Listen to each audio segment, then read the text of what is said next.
sulfaattimaiden hyödyntäminen, eli Fiksu Asu-hankkeen webinaariin. On tämmöinen reilun parin tunnin aika tiivis paketti.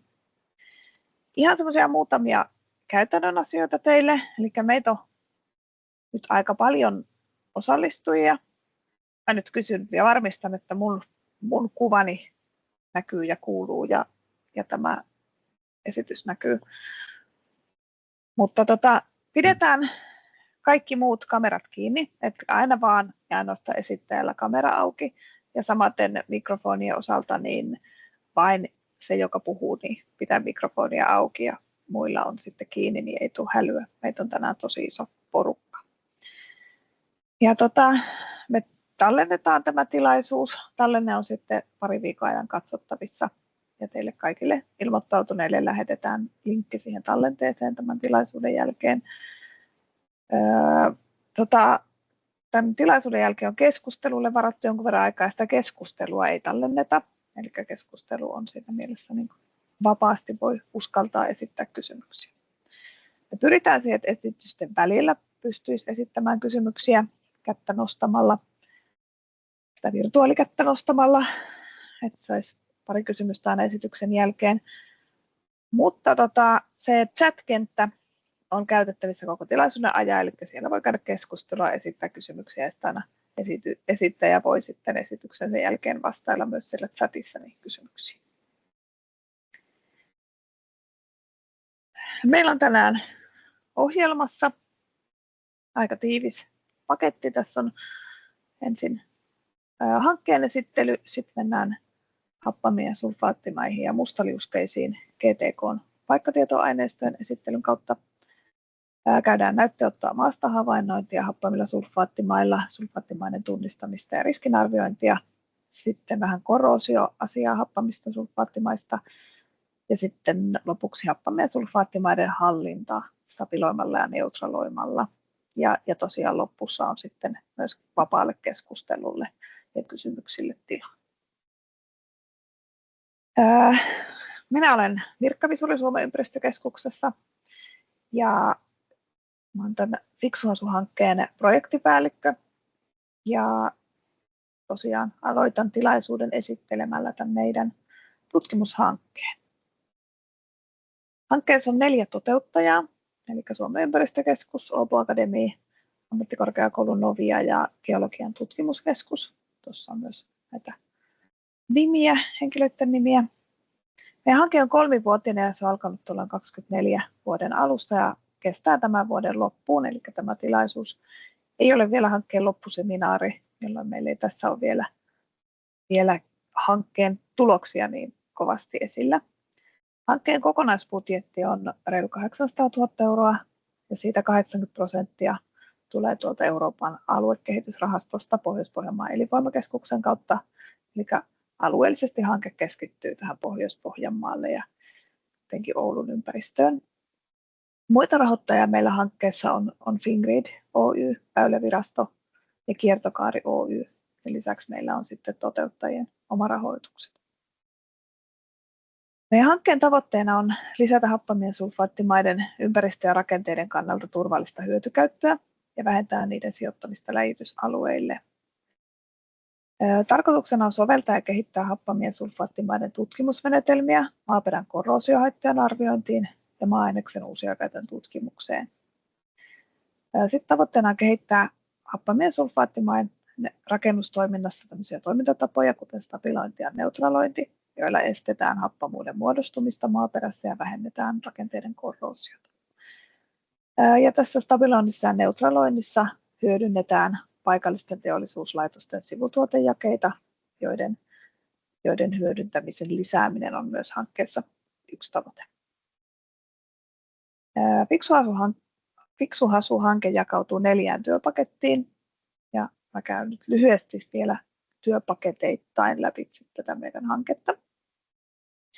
Eli osatehtävä 1 on happamien sulfaattimaiden tutkimusmenetelmien soveltaminen ja käytäntöön vieminen. Tässä työpaketissa jatkokehitetään näitä nopeita happamien sulfaattimaiden tunnistus- ja riskinarviointimenetelmiä, jotka on kehitetty tuossa aikaisemmassa tunnistushankkeessa. Lisäksi tehdään vertailututkimuksia nykyisiin suomalaisten kaupallisilla laboratorioilla käytössä olevien menetelmien kanssa. Ja arvioidaan ja yhteensovitetaan happamien sulfaattimaiden ja korroosiotutkimusten menetelmiä. On luvattu, että tarvittaessa päivitetään olemassa olevaa korroosion tutkimusohjeistusta. Ja sitten testataan tämmöistä FTIR-menetelmää rautasulfiidipitoisuuksien määrittämisessä. Se on kuvassa tuolla laitteessa tämmöinen käsikäyttöinen infrapuna valoa mittaava mittalaite.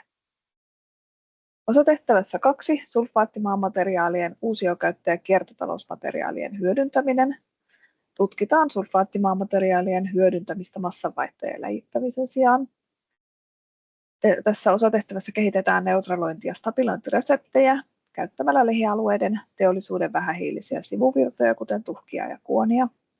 Hankkeessa tehdään laboratoriotestejä, mutta lisäksi neutralointia testataan myös pilottimittakaavan kenttäkokeilla. Ja näille testatuille kiertotalousmateriaaleille tehdään hiilijalanjälkilaskennat ja lisäksi niiden hyödyntämisen edellytyksistä tehdään myös lainsäädännölliset tarkastelut. Osatehtävä 3 on maaperäkorroosio ja sen vähentämiskeinot. Tässä osatehtävässä tutkitaan happamisulfaattimaihin liittyvää maaperäkorroosiota ja selvitetään mikrobiyhteisöjen osuutta happamis- ja sulfaattimaissa tapahtuvaan korroosioon. Osatehtävässä arvioidaan nykyisten korroosioriskin arviointimenetelmien toimivuutta ja niiden kehitystarvetta. Ja sitten lisäksi arvioidaan korroosion vähentämismahdollisuuksia stabiloinnin ja neutraloinnin keinoin. Ja laaditaan korroosioriskikarttoja tietyille pilottialueille. Osatehtävä 4 on sitten viestintä- ja hankehallinto. Tähän sisältyy kaikki viestintä ja tiedottaminen. Hankkeen aikana on luvattu järjestää koulutustilaisuuksia sulfaattimaiden maankäyttäjille, ympäristökonsulteille, laboratorioille ja viranomaisille. Tässä tämä webinaari on nyt yksi tällainen hankkeen koulutustilaisuus ja lisäksi meillä on tulossa 2 muuta koulutusta vielä tämän vuoden aikana. Ja näihin koulutuksiin liittyen me laitetaan tämän tilaisuuden jälkeen kaikille ilmoittautuneille sellainen kysely, että minkä tyyppisiä, mistä aiheista erityisesti toivotaan näitä koulutuksia järjestettävän.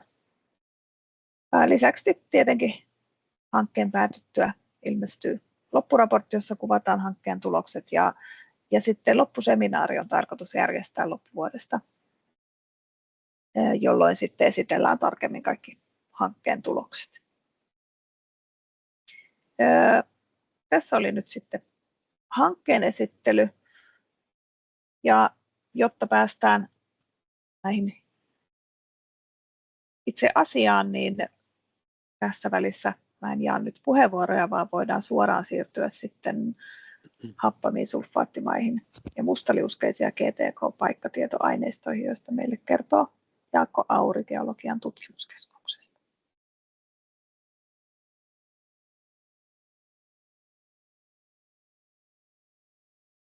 Joo, terve vaan kaikille. Varmaan näkyy nyt esitysmoodissakin. Näkyy ja kuuluu ääni hyvin. Joo, hyvä homma. Eli olen tosiaan Jaakko Auri, maaperägeologi GTK:sta ja aiheena oli toi happamat sulfaattimaat ja mustaliuskeet ja karttatuotteet. Mulla on tässä aluksi ihan semmoista yleistietoa kertausta happamista sulfaattimaista ja mustaliuskeista, että mitä ne olikaan, ja sitten vähän tarkemmin noista paikkatietoaineistoista. Hetkinen, onko mä laittanut muuten mun kameran päälle? Se ei taida olla näkyvissä. No, meneekö ilman? Mä en nyt tästä näe, mistä mä saan sen päälle. Mutta joo. Joo, ihan ensiksi vähän, no ihan mustaliuskeista siinä mielessä, että kun puhutaan mustaliuskeaineksesta maaperässä, esimerkiksi moreeniaineksessa, niin silloin se rinnastuu pitkälti noihin happamiin sulfaattimaihin. Mutta sitten jos puhutaan niin kuin kiviaineksesta, esimerkiksi louhitusta aineksesta tai sitten hyvin karkeista aineksista, niin silloin niihin pätee vähän erilaiset tunnistuskriteerit ja tutkimusmenetelmät. Mutta siis happamilla sulfaattimailla tarkoitetaan sulfidirikkipitoista maaperää, joka happamoituu voimakkaasti, kun pääsee hapettumaan. Ja se hapettuminen liittyy käytännössä aina ihmistoimintaan, eli kaivetaan ojia tai sitten kaivetaan massoja ja läjitetään niitä maanpinnalle hapetukselle alttiiksi. Ja maailmanlaajuisesti noi tunnistetaan hyvin ongelmallisiksi nämä hasumaat ja Suomessakin Suomen suurimmaksi ympäristöongelmaksi juurikin happamuus- ja metallikuormituksen vuoksi vesistöihin. No, kriteerit näillä hasumailla pohjautuu pitkälti yksinkertaisimmillaan pH-arvoihin, eli jos meillä on mineraalimaassa pH alle 4 tai orgaanisessa maassa pH alle 3, niin niitä voidaan tunnistaa hasumateriaaleiksi. Mutta sitten me myöskin tunnistetaan happamilla sulfaattimailla tämmöinen aktiivinen hapansulfaattimaa ja potentiaalinen hapansulfaattimaa. Ja tuo alla oleva kuva kertoo tästä parhaiten. Siinä on tuo musta vyöhyke tuolla pohjalla, joka on tätä potentiaalista hapantasulfaattimaa materiaalia. Se on karkeasti pohjaveden pinnan alapuolella. Siellä on pH korkea, eikä siellä ei muodostu happamuutta eikä lähde metallitkaan tuonne vesistöihin kulkeutumaan. Sitten on tuo ruskea vyöhyke tuossa päällä, joka on sitä hapettunutta kerrosta. Siellä pH on matala, siellä on muodostunut rikkihappoja, sulfaattia ja metallit muuttuu liukoseen muotoon ja sitten ne valuu suotovesinä tuonne ojavesiin ja sitä kautta vesistöihin sitten aiheuttaa niitä ongelmia.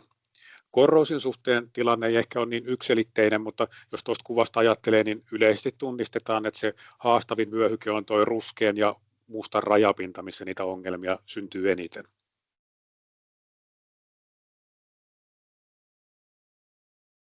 No sitten vielä näistä haitoista, niin kuin sanoin, niin se on niin kuin se suurin ympäristöongelma, noin metalli- ja happamuuspäästöt vesistöihin. Ja näistä hasumaista johtuenhan meillä monissa rannikon vesistöissä, jokivesissä päästy sinne EU-vesipuitedirektiivin vaatimusten tasolle. Mutta sitten tosiaan tämä korroosiopuoli rakentamisessa, eli teräs- ja betonirakenteille, niin se voi olla iso haaste, ja nämä hasumaat yleisesti tunnistetaan tavanomaisesta poikkeavaksi korroosioympäristöksi. Ja myöskin huonot geotekniset ominaisuudet liittyy hasumaihin yleensä, kun ollaan pehmeiköillä. No sitten vähän näistä haittojen ehkäisystä. Siellä se ehkä ensimmäinen vaihe on se, että me tunnistetaan luotettavasti, missä meillä on happamia sulfaattimaita ja mitkä on niiden ominaisuudet, koska me ollaan todettu, että ne happamia sulfaattimaiden ominaisuudet voi vaihdella suurestikin alueellisesti, eli sen suhteen, että mikä siellä on se hapontuottopotentiaalia ja kuinka nopeasti se saattaa sieltä lähteä liikenteeseen.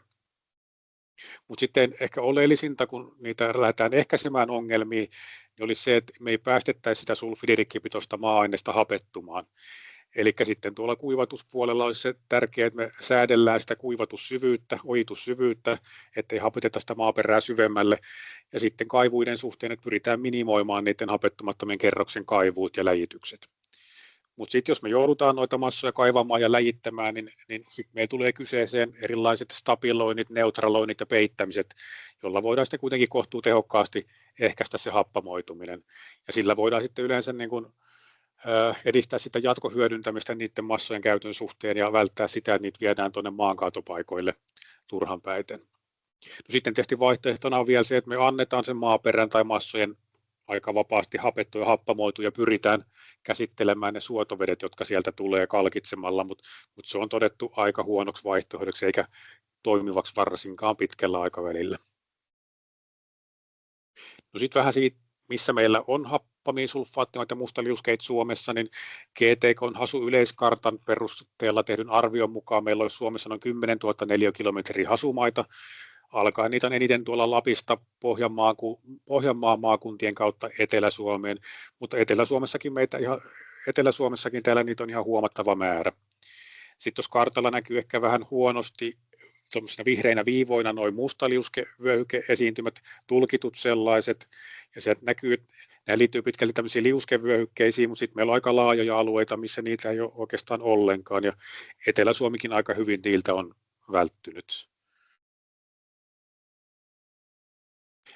No sitten tarkemmin näihin paikkatietoaineistoihin, mistä saadaan tietoa näistä hasuista ja mustaliuskeista, niin happamista sulfaattimaista on tosiaan olemassa GTK:n tekemä happamia sulfaattimaiden yleiskartta, jolle on oma karttapalvelunsa olemassa.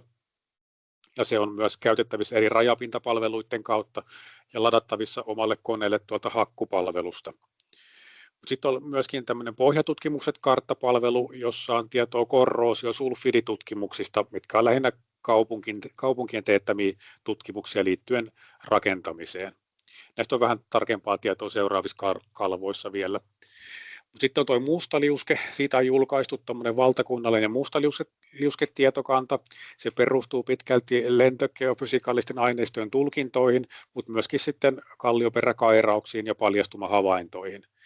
Sitä on jakelussa tuolla Maankamara-karttapalvelussa ja Mineral Deposits and Exploration-karttapalvelussa, ja se on siellä osana 1:200 000 kallioperäkarttoja. Ja myöskin mustaliuskeaineisto on sitten tuolta hakkupalvelun kautta ladattavissa. Mutta tässä on ehkä vielä tärkeää huomata noiden mustaliuskeiden suhteen. Ne mustaliuskeviivat kuvaa tulkintaa, että missä meillä on kallioperässä sitä mustaliusketta niin kuin kivilajina, mutta se ei kerro siitä, miten sitä mustaliuskeaineista voi esiintyä siellä maaperässä, koska se on todettu, että sitä voi aika joskus laajastikin olla siellä lähialueen moreenikerroksissa ja jäätikköjokikerrostumissa ja turvekerroksiinkin sitä voi rikastua, ja siellä se voi muodostaa riskin maankäytössä.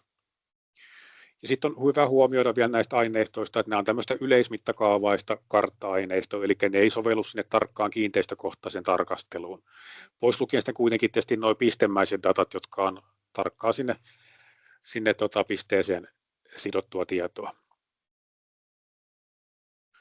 No, nyt vielä muutamat kalvot näistä meidän palveluista. Tosiaan se HASU-karttapalvelu olemassa. Siellä meillä on tietoa happamien ja sulfaattimaittien esiintymisestä 4 eri esiintymisen todennäköisyyden luokassa. Se on hyvin pienestä suureen.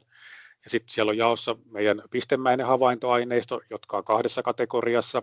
Siellä on kartoituspisteet ja tutkimuspisteet. Tutkimuspisteitä on vähemmän, mutta sieltä on sitten tarkempaa tietoa. Siellä kun käy klikkaamassa pisteitä, niin avautuu tuommoisia pistekortteja, missä näkyy sitten niitä ominaisuustietoja. Mutta muuten noilta kaikilta pisteiltä on tiedossa se, että onko se hapanta-sulfaattimaata vai ei, ja miltä syvyydeltä maanpinnasta alkaa se potentiaalinen hasukerros. Sitten oli tämä pohjatutkimukset, missä oli niitä sulfaatti- ja korroosiotutkimusten tietoja, niin se on pistemäistä dataa. Ja se on myös tällainen, että siellä käydään klikkaamassa pistettä, niin sieltä avautuu tuommoinen ikkuna. Ja sitten siellä yleensä on aika paljonkin välilehtiä. Tässäkin esimerkissä on 16 välilehteä. Siellä kerrotaan yleensä näytesyvyystiedot ja sitten sen analyysitulos, mitä siitä on analysoitukaan. Usein on korroosiotutkimusohjelman parametreja ja sitten jotakin happamiin sulfaattimaihin liittyvää hapon tuottoa tai vastaavaa analytiikkaa.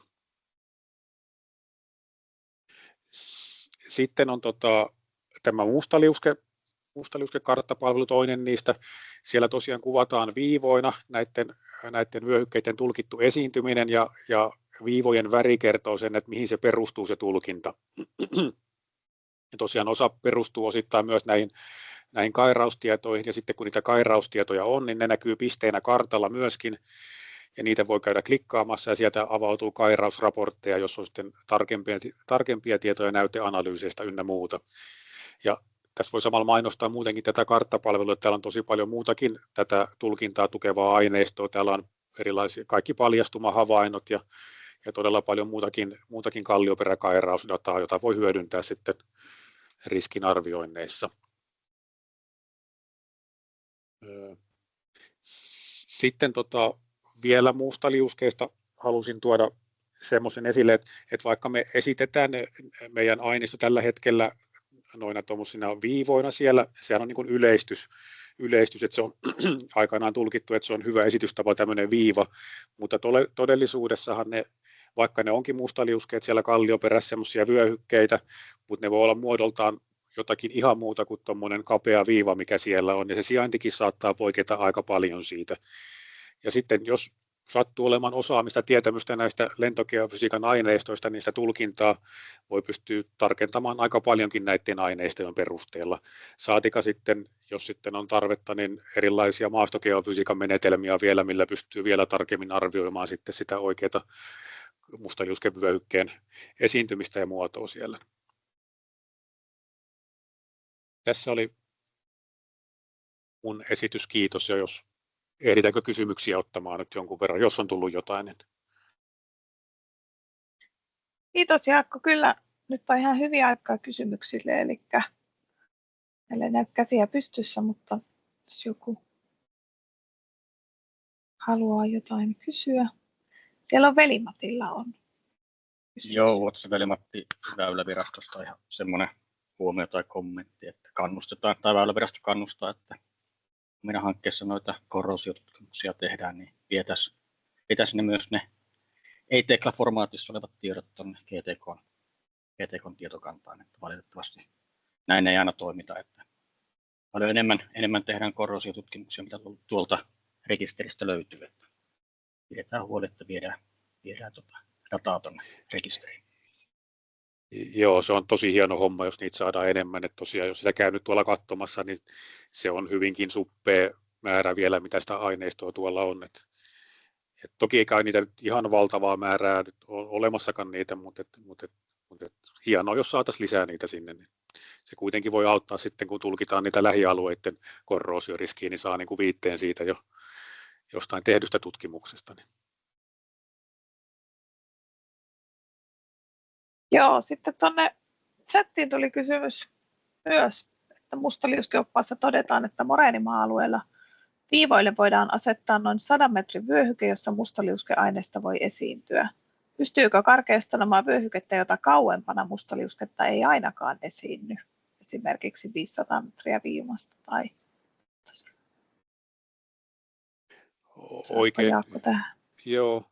No en oikeastaan muuta kuin, että oikein hyvä kysymys, että ei varmaan nyt pystytä ihan suoraan sanomaan sitä etäisyyttä, että se hyvinkin paljon vaihtelee siitä, kuinka massiivinen se on, minkä tyyppinen se on mustaliuske kallioperäesiintymä siellä ja sitten minkälainen on se glasiaalidynamiikka siellä, miten se on kuljettanut sitä aineesta, mutta tietysti niin kuin, sitten sekin myös tekee suuren eron siihen, että puhutaanko, jos on vaikka moreeniaineesta, että onko se moreenin hieno aines, mikä saattaa olla sitten siinä maankäytössä hyvinkin iso ongelma, niin se ei ehkä ole ihan niin kauas kulkeutunut kuin taas sitten lohkareet, jotka voi hyvinkin kulkeutua paljon kauemmas, mutta mikä taas niiden lohkareiden määrä siellä on, niin tämä on aika haastava juttu, mutta meillä on käynnissäkin tämmöistä mustaliusketutkimushanketta, että toivottavasti näihin saadaan jatkossa sitten niin kuin jonkunlaista parempaa valistunutta arviota, että voidaanko sulkea joku, tai olisi joku semmoinen etäisyys, että ei enää ole varmasti riskiä olemassa, niin sehän olisi hienoa kyllä. Joo, kiitoksia. Vaikeita kysymyksiä on tosiaan nämä mustaliuskeasiat, mutta siirrytään tässä ohjelmassa eteenpäin ja meillä seuraavaksi on GTK:lta Jukka Räisänen, joka kertoo näytteenoton maastohavainnoinneista happamilla sulfaattimailla. Joo, tervehdys kaikille. Eli tosiaan Jukka Räisänen maaperägeologian tutkimuskeskukselta. Sulla Jukka ei näy kun tausta. Ei varmaan. Joo, hetkinen.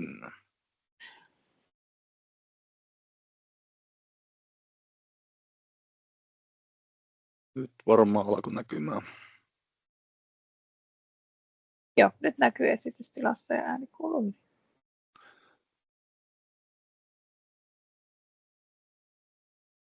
Joo, eli minulla on tämä esitelmä aiheen näytteenotto ja maastotutkimukset happamilla sulfaattimailla, eli yleistä asiaa niin kuin näistä ja samoja periaatteita on noudatettu myös tässä Fiksu-Hasu-hankkeessa.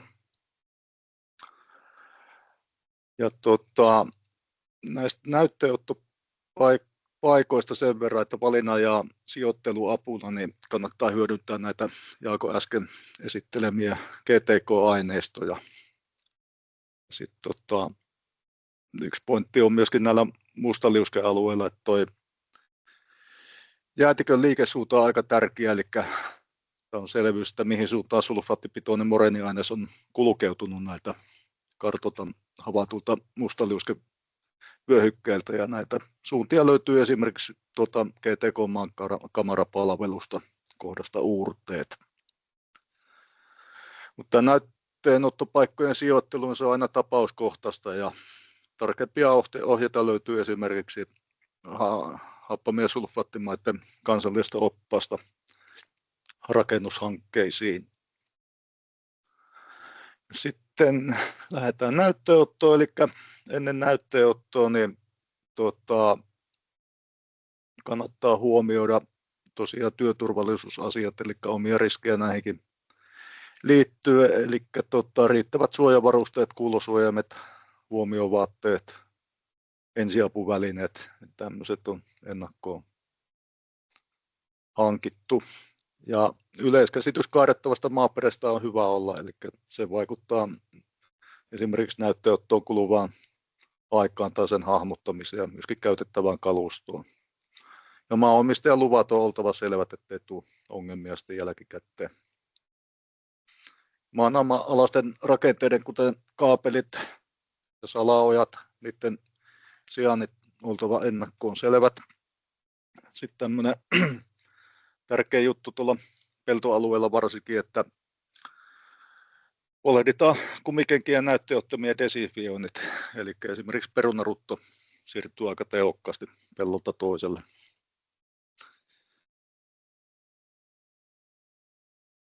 Sitten happamien ja sulfaattimaiden näytteenottoon niin voidaan käyttää erilaisia näytteenottomenetelmiä. Eli soveltuvia menetelmiä on esimerkiksi kaivinkoneella toteutettu koekuoppatutkimus, kairakoneen näytteenotto sekä näytteiden ottaminen esimerkiksi iskuporakoneeseen kiinnitellä näytteenottimella tai esimerkiksi suokairalla tai lapiolla.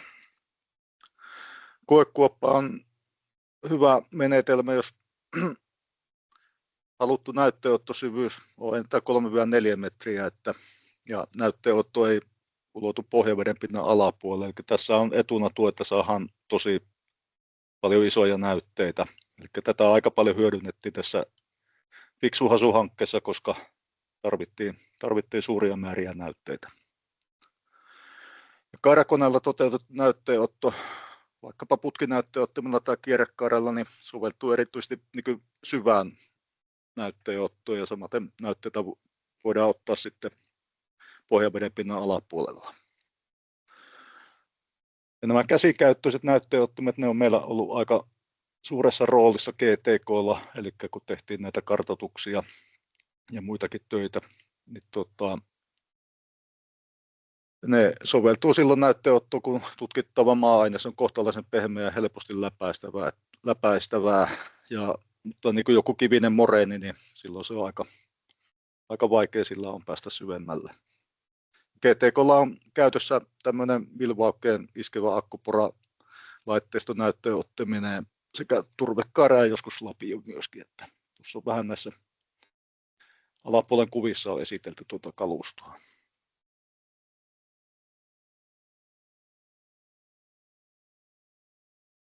Ja näytteenotosta, eli näytteenottotavasta riippumatta happamien sulfaattimaiden näytteet tulisi ottaa jatkuvana sarjana ja noin 20 sentin osissa. Mikäli yksittäistä maalajia edustavat kerrospaksuudet ovat suuria, niin voidaan näytteitä ottaa vähän pitempinäkin, tai oikeastaan enintään 50 sentin osissa. Oleellista on kuitenkin se, että erilliset näytteet kaikista tunnistetusta, että otetaan näytteet kaikista tunnistetusta maaperän eri kerrosyksiköistä ja sitten 2 eri maalajikerroksen näytteen yhdistämistä tulee ehdottomasti välttää. Ja riittävän näytemäärän suuruus riippuu siitä, mitä kenttätutkimuksia, laboratorioanalyysiä sitten myöhemmin tehdään. Eli jos halutaan tehdä vaikka raikkokoanalyysiä tai ravistelutestiä, niin sitten on hyvä olla enempistä näytettä, esimerkiksi litra. Ja kun otetaan vaikka tuommoisella kairalla, mikä tuossa oikeassa alhaalla on tuo kuva, niin tuo näytteen pintaan tarttunut ylimääräinen aines on puhistettava huolellisesti. Ja suojahansikkaita on hyvä käyttää, varsinkin jos tehdään geokemian analyysiä, ettei tule kontaminaatiota. Ja sitten otetut maanäytteet tulee pakata kentällä mahdollisimman nopeasti ilmatiiviisiin näyteastioihin ja pusseihin. Huolellinen dokumentointi näyterasioihin ja pusseihin on erittäin tärkeää. Kaiken kaikkiaan niin laadukas näytteenotto on jatkotutkimusten laadun perusta. Tuossa on vasemmalla alhaalla tuommoinen zip tray-laatikko, mitä me on GTK:lla käytetty, eli siitä on näppärä mitata maasto pH ja sitten jättää tähän hapettumaan, eli siitä saadaan se inkuboitu pH-arvo sitten myöhemmin samasta laatikosta. Sitten havainnointi maastossa, eli näytteiden ja profiilin tiedot merkitään johonkin. Esimerkiksi maastotallenteen tämä näytteenottovihko huolellisesti. Ja maastosta tehdään myöskin aistinvarainen maalajihavainto niin kuin silmänmäärin ja sitten sormilla hypistelemällä. Orgaanisen määrän arviosta eli liejuisuudesta voidaan tehdä silmänmääräisestikin arvioita ja sitten näitä yleisominaisuuksia, väri, rakenteet, saostumat, kerrospaksuus, hapettumisraja, mikä on yleensä aika sama kuin tuo pohjaveden pinta. Ja valokuvia kannattaa ottaa esimerkiksi kairaprofiileista. Aistinvaraiset havainnot sulfedeista on tärkeä, eli onko väriä tai hajua. Ja maaston pH-mittaus on muistettava aina näytteenoton jälkeen näytteen pinnalta tai tosiaan tuommoista SIP-tray-laatikosta. Ja toisinahan mitataan myöskin sähköjohtavuutta vesistöstä sitten näytteenoton yhteydessä. Sitten jos tehdään tämmöisiä pikakokeita, mitä on viime vuosina otettu käyttöön, niin ne yleensä pyritään tekemään sitten saman päivän aikana. Sitten maalajien aistinvarainen tunnistus, tämä on aika olennainen seikka tämän maastossa ja se olisi ihan hyvä, jos ei rakeisuusanalyysinäytteitä oteta, niin että osattaisiin tunnistaa maalajit. Eli ennen kaikkea on tärkeää erottaa hienorakeita ja karkearakeiset lajittuneet maalajit toisistaan, koska näillä on vähän sitten erilainen käyttäytyminen näissä sulfaattimaakokeissa. Ja samoin hyvä tunnistaa moreeni, turve ja lieju. Ja musta tai tumma sulfidimateriaali tekee maa-aineesta liukkaamman ja kiiltävämmän, eli silloin voi vähän karkeampi aines vaikuttaa hienommalle kuin se oikeasti onkaan. Orgaaninen aines ja saostumat vaikuttavat myös väriin. Tuossa on sitten noista hienorakeista maaleista, että savi on kaikkein hienoin tietysti, eli siinä on selkeä kiilto, hyvin liukas ja pysyy kuivana hyvin kasassa. Ja tämmöistä kämmenellä tehtävää kierrätyskoetta me on tehty, eli sillä tulee semmoinen 1 millin tai alle oleva rihma. Sitten on hieno kautta keskisiltti, ja siinä on himmeämpi kiilto ja hyvin taharivaa se on, ja siinä tulee kierrätyskokeessa 2-3 millin rihma. Karkea siltti on sitten se karkein hieno aines, eli se on semmoista perunanjauhomaista, ja jossa voi näkyä vähän yksittäisiä rakeita seassa, ja siitä saa semmoisen 0,5 sentin paksuisen rihman pyöriteltyä. Ja sitten on karkearakeiset maalajit, hieno hiekka, eli rakeet tuntuu kokonaisuudessaan sormissa ja ne voi nähdä paljaan silminkin. Eli tuommoinen sokeripalatesti on yksi, millä erotetaan se niin kuin vähän karkeammasta hiekasta, eli tehdään semmoinen sokeripala sormen päällä painamalla, jos se pysyy kasassa, niin silloin se on mieluummin hienoa hiekkaa. Ja hiekka on sitten tosiaan vähän karkeampi ja ei pölyäkään yhtään. Ja moreeni on sitten sekalajitteinen maalaji, eli siinä on kaikkia aineista, savista, kiviä ja tahrii sitten käsiä hienoainesmäärästä riippuen. Tuossa on vielä mainita tuosta Oulun alueen vähän erikoista moreenityypistä, eli siinä on vähän saviaineista, että se voi olla aika haastavaa tunnistaa maastossa moreeniksi, mutta eli se vähän voi muistuttaa tuommoista karkeaa silttiä, mutta se on vähän semmoista tosiaan haastava tunteen maastossa. Sitten eloperäiset maalajit, eli nuo maatunut pohjaturve ja lieju, niin erottaminen voi olla vähän vaikeaa, että turpeessa ei ole koskaan mineraaliaineista mukana. Ja sitten tästä happamis- ja sulfaattimaiden aistinvaraisesta tunnistuksessa, niin tuossa on kuvissa niin paria tuommoista tyyppiä esitetty, eli siinä on tuossa vasemmalla on semmoista kellertävää jarosiittia ja tuo oikeanpuolimmainen kuva, niin siinä on samoin tätä jarosiittia ja myöskin oranssinruskeata schwarzmanniittia. Eli näitä esiintyy siis hapettuneissa sulfaattimaakerroksissa. Tuommoinen tavallinen punaruskea rautasaostuma, niin se ei yleensä ole indikaattori, että se on hasumaata. Ja hapettumassa kerroksessa rautamanosulfidit antavat mustaa väriä, mutta kun pyrittimuotoinen sulfidi, niin se ei vaikuta juuri väri ollenkaan. Ja myöskin niin kuin tämmöiset aistinvaraiset havainnot, mustat raidat ja laikut, niin ei ne ole välttämättä merkki happamasta sulfaattimaasta. Ja niissä saattaa rikkipitoisuus ja hapotuottopotentiaalia olla joskus aika pienikin. Mutta yleensä sitten, jos on täysin mustia tai hyvin tummanharmaita sedimenttejä, niin ne on sitten yleensä hapantasulfaattimaita. Ja hajuhan näissä on, eli se haisee rikille, eli just tämmöistä tulitikun rikin hajua lähinnä esiintyy. Ja sitten jos on tämmöisiä liejuisia ruoppausmassuja, niin niissä voi esiintyä semmoista mädäntyneen kananmunan hajua.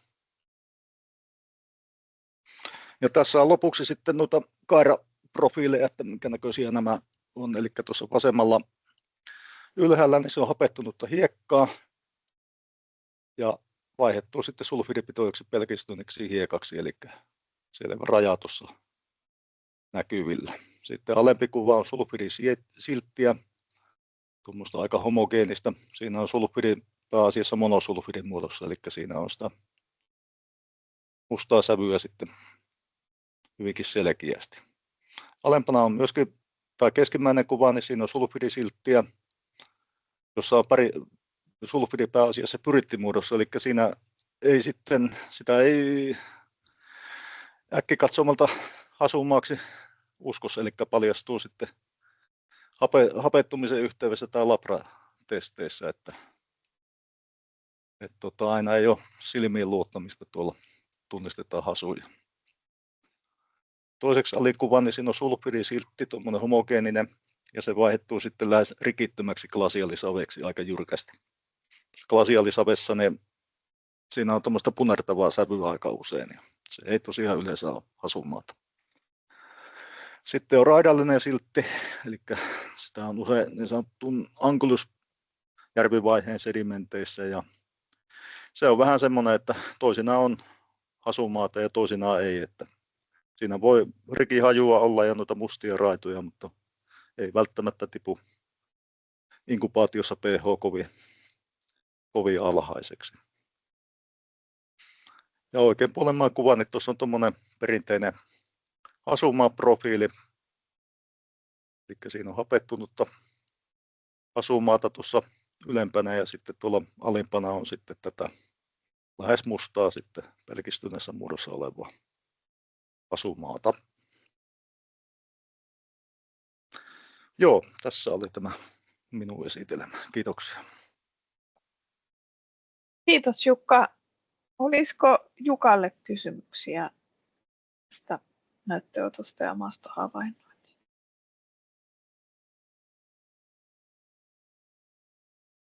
Täällä ei käsiä näy, joten siirrytään ohjelmassa eteenpäin. Jos Jukalle on kysymyksiä myöhemmin, niin laittakaa tuonne chattiin. Meillä on seuraavaksi sitten Peter Österholm Åbo Akademista, joka kertoo meille sulfaattimaiden tunnistamisesta ja riskiarvioinnista. Joo, moi kaikki. Mä oon siis Peter ja oon Åbo Akademissa ympäristögeologian professori ja myös johdan sulfaattimaiden tutkimusryhmää täällä. Ja mun aiheena on tämä tunnistaminen ja riskinarviointi. Katsotaan, jos mä saan tämän käyntiin nyt. Eli tässä on kaksi termiä, tunnistaminen ja riskinarviointi. Ne on tässä vähän eri asioita, että tunnistaminen tässä tarkoittaa tässä yhteydessä nyt, että me voidaan todeta, että onko tämä hapansulfaattimaa ja se riskinarviointi, se keskittyy enemmän siihen, että kuinka paljon happoa se tuottaa se maa tai minkälaisia riskejä se voi aiheuttaa sitten. Että periaatteessa se, että me tunnistetaan se happamaksi sulfaattimaaksi on riski sinällään, mutta sitten me vielä niin kuin tarkennetaan, että millainen riski se on sillä riskin arvioinnilla. Eli jos aloitetaan tästä tunnistamisesta, niin tässä on niin kuin kaksi tämmöistä erilaista tilannetta, joka vaikuttaa siihen, että miten me voidaan tunnistaa näitä. Vaikein tapaus on tämä, että meillä on jotain materiaalia, jota on läjitetty. Me ei välttämättä tiedetä edes, mistä se on tai mistä syvyyksistä ja mitä muita maita siinä on sen yhteydessä. Tässä nyt kipataan mustaa sulfidisavea, joka on Turun torilta, niin sitä on noin 200 000 kuutiometriä kipattu tuonne Turun ulkopuolelle. Tuossa oikealla puolella niin meillä on tuo sama profiili, jota Jukka näytti, jossa on peltomaa, jossa tämä savi on mereen kerrostunutta savea. Siellä pohjassa on tätä mustaa monosulfiidia ja pinnassa on sitä hapettunutta maata. Niin tämä on paljon helpompi tunnistaa jo heti kentällä, että me nähdään tästä, että tämä on hapansulfaattimaa. Nyt sekä Jaakko että Jukka puhui mustaliuskeista, niin mä puhun tässä mun esityksessä pelkästään tämmöisistä perinteisistä happamista sulfaattimaista, jotka ovat sedimentoituneet mereen. Tämä on niin kuin vanhaa merenpohjaa, mutta ehkä osa ihmettelee, että miten ne mustaliuskeet liittyy tähän asiaan.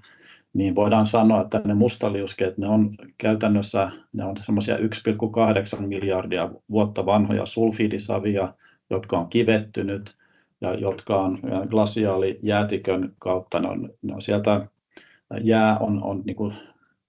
jää on murentanut sitä kivimateriaalia, sitä sulfidipitoista kivimateriaalia, ja se on tullut siihen moreeniin, siihen sekaan. Periaatteessa ne on samanlaisia, että tässä voisi olla tämmöinen moreenikerros, jossa olisi sulfidia ja jossa tapahtuisi sama juttu. Eli mustaliuskeet ovat tämmöisiä ikivanhoja sulfidisaveja, jotka ovat kivettyneet ja sitten murentuneet takaisin jäätikön seurauksesta. Eli periaatteessa samaa tavaraa, mutta mä keskityn näihin niin kuin merisedimentteihin tässä. Ja profiilista, tuossa oikeanpuolimmaisesta tapauksesta, missä me nähdään tämä koko profiili, niin tässä tapauksessa, jos mä näkisin tämmöisen kuopan, niin mä tietäisin heti, että tämä on hapansulfaattimaa. Ja jos mä vielä haluan varmentaa, niin mä mittaan tästä pH-arvon, jos pH on alle 4, ja pH täällä pohjassa on siinä neutraalin paikkeilla, usein se on siinä 7 paikkeilla, joskus jopa lähelle 8 se pH-arvo. Niin silloin mä tiedän, että tämä alkuperäisesti tämä on ollut neutraalia, tämä on ollut mustaa koko tämä savi koko matkaltaan, ja hapettumisen vuoksi niin se pH on laskenut. Ja tämä on tärkeää muistaa, että jos me sanotaan, että se on hapansulfaattimaa, niin meidän pitää varmistaa, että se happamuus johtuu siitä, että se on sulfiidin hapettumisen vuoksi. Siinä on rikkihappoa. On tämmöisiä yksittäisiä tapauksia, jossa pH voi laskea alle 4 ilman, että siellä on sulfiidia, ja ne ei ole happamia sulfaattimaita. Eli sulfiidin hapettumisen vuoksi pH alle 4, se on se kriteeri. Mutta yleensä, jos me nyt löydetään pH alle 4 mineraaliaineksesta, niin harvoin se voi olla mitään muuta kuin hapanta sulfaattimaata.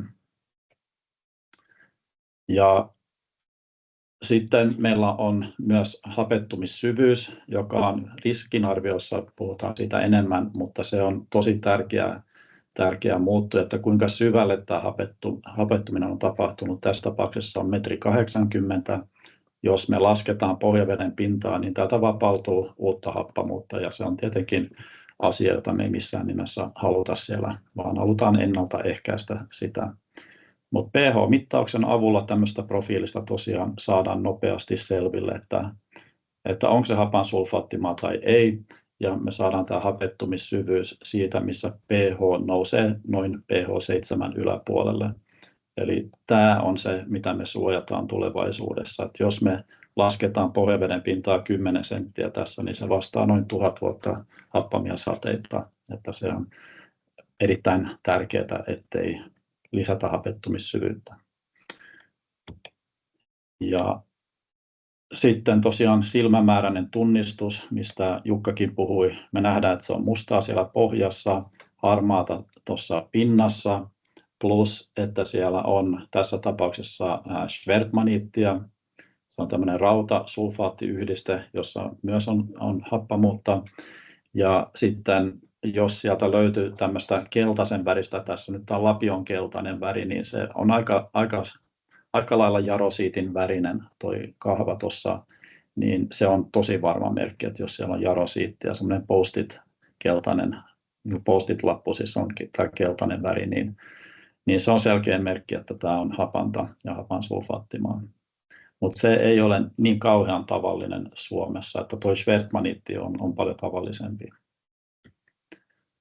Mut sitten meillä on näitä vaikeampia tapauksia. Tämä on ihan oikeasta elämästä, kun tulin Turun torille kerran tässä jotain 6-7 vuotta sitten, niin siellä arkeologit kaivoi torilla ja siellä oli semmoinen musta läjä ja haisi rikin haju. Ja mä menin sinne katsomaan ihmettelemään, että oikeastiko Turun torillakin on sulfidisavea.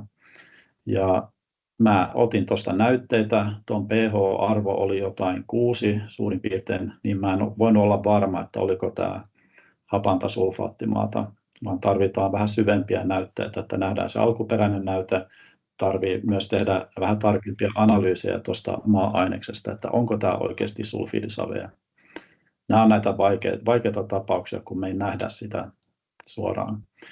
Sitten tuosta näytteestä, niin me otetaan siitä semmoinen 5 millin semmoinen näytepaksuus, laitetaan purkin pohjalle. Jukka näytti tämmöisiä chip-treitä, jotka on tosi käytännöllisiä, emmekin käytetään niitä, mutta tässä on nyt havainnollistamisen vuoksi, niin näyte tuonne purkin pohjalle, 5 milliä on aika optimaali. Pidetään se semmoisena kosteena huoneen lämmössä niin, että se pääsee ilman kanssa kosketuksiin. Ja sitten me mitataan pH-arvoa, seurataan sitä 2 viikon päästä, voi joskus jo olla alhainen pH. Ja se pH yleensä laskee siinä 2 kuukautta, 3 kuukautta. Ja jos pH menee alle 4 ja se pH-lasku on yli 0,5 pH-yksikköä, niin silloin me ollaan varmoja, että tämä on hapan sulfaattimaa. Eli me annetaan sen maa-aineksen puhua itse, annetaan sen hapettua, seurataan miten pH kehittyy. Jos se ei ole hapan sulfaattimaa, niin pH pysyy aika tasaisena siellä sitten. Ja tämä on kaikista varmin tapa varmistaa, että onko tämä potentiaalinen sulfaattimaa, joka hapettuu ja jonka pH laskee. Ja joskus on tosi kiire, ei ehditä odottaa 2 viikkoa tai varsinkaan 19 viikkoa. Ja meillä ei ole sitä profiilia ja se on tuommoista vähän tummaa materiaalia, kun Janilla on tuossa lapiossa, niin ei me voi olla ihan varmoja, että onko tuo nyt oikeasti potentiaalista sulfaattimaa, että sen pH-arvo tässä on jotain 7, mutta hapettuuko se ja tuleeko siitä hapantaa, jos se hapettuu. Sitten pitää käyttää muita menetelmiä ja Jukka puhui pikatesteistä. Mä nyt tässä esityksessä käytän sanaa kenttälaboratoria, mutta se ei tarkoita sitä, että tämä on pakko tehdä kentällä. Että jos on vetokaappi, niin se voi vielä helpommin tehdä laboratoriossa nämä testit. Me pystytään hyvin nopeasti saamaan semmoinen ensimmäisen arvion tästä, että onko tämä oikeasti potentiaalista sulfaattimaata. Ja puhutaan niistä enemmän hetken päästä noista varusteista, mutta tämä kaikista nopein tapa saada osviittaa siitä, että onko tämä hapan sulfaattimaa, niin on, että otetaan 2 millilitraa näytettä. Me käytetään tätä ruiskua, joka on tässä 2 millilitraa. Laitetaan se tuonne koeputkeen ja siihen yhteensä 5 millilitraa vetyperoksidia, eli 30% vetyperoksidia, joka on tämmöinen laboratoriotarvike. Vetyperoksidia käytetään hiusten vaalentamiseen esimerkiksi, mutta tämä on vähän vahvempaa tavaraa ja sitä laitetaan sinne näytteeseen, jos tämä normaalisti kestäisi monta viikkoa, että tämä hapettuu, niin tässä tämä hapettuminen tapahtuu suurin piirtein tunnissa. Se nopeuttaa sitä merkittävästi. Ja tämä on tosi nopea reaktio tosiaan, ja jos pH tässä laskee alle 3, tai jos se pH-lasku on erittäin suuri, esimerkiksi pH 7 pH tuonne 4 alle, niin se on hyvin todennäköisesti potentiaalinen hapan sulfaattimaa. Tässä on yksi ongelma tässä menetelmässä, että siinä tulee semmoinen 20% vääriä hälytyksiä, että me ei missata, näillä kriteereillä me harvoin missataan potentiaalisia happamia sulfaattimaita, mutta sinne joukkoon tulee semmoisia maa-aineksia, jotka oikeassa elämässä ei sitten hapetu pH alle 4. Eli siinä tulee vähän niin kuin turhia näytteitä myös mukaan. Sitten on myös tärkeää huomata, että tämä ei sovellu turvemaille. Turpeessa on niin paljon orgaanista aineesta, joka sitten reagoi tämän vetyperoksidin kanssa, että se menee ihan sekaisin analyysiin. Ja toi oli se niin kuin ensimmäinen tämä nopea tunnistaminen. Sitten kun me puhutaan riskinarvioinnista, niin perinteisesti me ollaan ajateltu vesistöympäristöä. Sulfaattimaathan ovat Suomen yksi vaikeimpia ympäristöongelmia ratkaistavaksi ja aiheuttaa valtavaa haittaa vesiympäristölle. Ja siinä nämä riskit on alhainen pH yhdessä liukoisten metallien kanssa. Niin tämä on niin kuin se pahin ja tämä on se perinteinen, mitä me katsotaan. Tässä projektissa me ollaan laajennettu tätä riskikäsitettä. Tässä me katsotaan myös korroosiota. Ja korroosiota voi olla monenlaista siellä maassa, eikä me oikein vielä tiedetä, että mitkä ovat ne tärkeimmät tekijät siellä, mutta alhainen pH nyt on aika olennaista, että siinä me odotetaan, että se korroosio nousee. Asiditeetti korreloi hyvin pH:n kanssa. Jos siellä on paljon asiditeettia, tarkoittaa, että siellä on paljon happamuuspotentiaalia, eli todennäköisesti se vaikuttaa. Sulfaattipitoisuus, perinteisesti ajatellaan, että se vaikuttaa korroosioon. Ja jos teillä on veneessä jotain metallia tuolla merellä, niin heti kun sinne tulee suolaa, niin se metalli rupeaa myös ruostumaan. Eli kloriidi oletetaan, että se vaikuttaa myös tähän korroosioon. Epäsuorasti sähköjohtavuus, joka on tuo EC, se kuvaa electrical conductivity englannista, niin se korreloi kloriidin ja sulfaatin kanssa, että jos sähköjohtavuus on korkea, niin siellä on myös paljon sulfaattia ja kloriidia ja varmaan myös liukoisia metalleja. Ja sitten lopuksi myös maalaji näyttäisi vaikuttavan aika paljon siihen korroosioon. Että jos on karkearakeista maata, niin voidaan olettaa, että sinne tulee myös helpommin happea sinne maahan, joka vaikuttaa korroosioon. Mutta näistä me ei oikein tiedetä, on monenlaista korroosiota ja niin kuin Jaakko mainitsi, myös mikrobiologia on tärkeä siinä ja meillä on myös mikrobiologia mukana tässä projektissa. Ja sitten tuo kolmas, josta Tuomas puhuu tämän niin kuin koulutuksen lopussa, niin on tuo stabilointi. Ja meillä on viitteitä siitä, että kun stabiloidaan näitä maa-aineksia sementillä tai vastaavilla aineilla, niin sinne tarvitaan vähän enemmän sitä sementtiä kuin tavallisessa savimaassa, mikä johtunee siitä, että siellä on paljon asiditeettia, eli paljon happamuuspotentiaalia, jota pitäisi neutraloida. Todennäköisesti myös suolat, sulfaatti, orgaaninen aines ja maalaji vaikuttaa. Ja nämä on tämmöisiä asioita, joista me ei oikeasti vielä tiedetä kaikkea, mutta jotain vaikutusta sillä näyttäisi olevan, että jos siellä on asiditeettia ja sulfiideja. Ja tämä asiditeetti tosiaan, niin se tulee siitä, että sulfiidi hapettuu, se vapauttaa asiditeettia. Ja se käytännössä voidaan sanoa, että se on niin kuin se kalkitustarve. Jos me halutaan neutralisoida tätä maata, niin me voidaan mitata sitä kalkitustarvetta asiditeetilla. Eli mitä korkeampi asiditeetti, sitä enemmän kalkkia sinne tarvitsee laittaa, jotta saataisiin se neutralisoitua. Ja tämä korreloi myrkyllisten metallien kanssa. Jos asiditeetti on korkea, niin siellä on myös paljon yleensä metalleja, jotka vapautuu sieltä maasta. Ja niin kuin vesistöympäristön kannalta nämä metallit ovat kaikista tärkeimpiä huomioida. Mutta myös indikaattori korroosiolle, koska se vaikuttaa pH-arvoon ja myös korreloi näiden rikkipitoisuuksien kanssa ja vaikuttaa tosiaan noihin stabilointiaineisiin, joita käytetään näiden saviaineisten stabilointiin.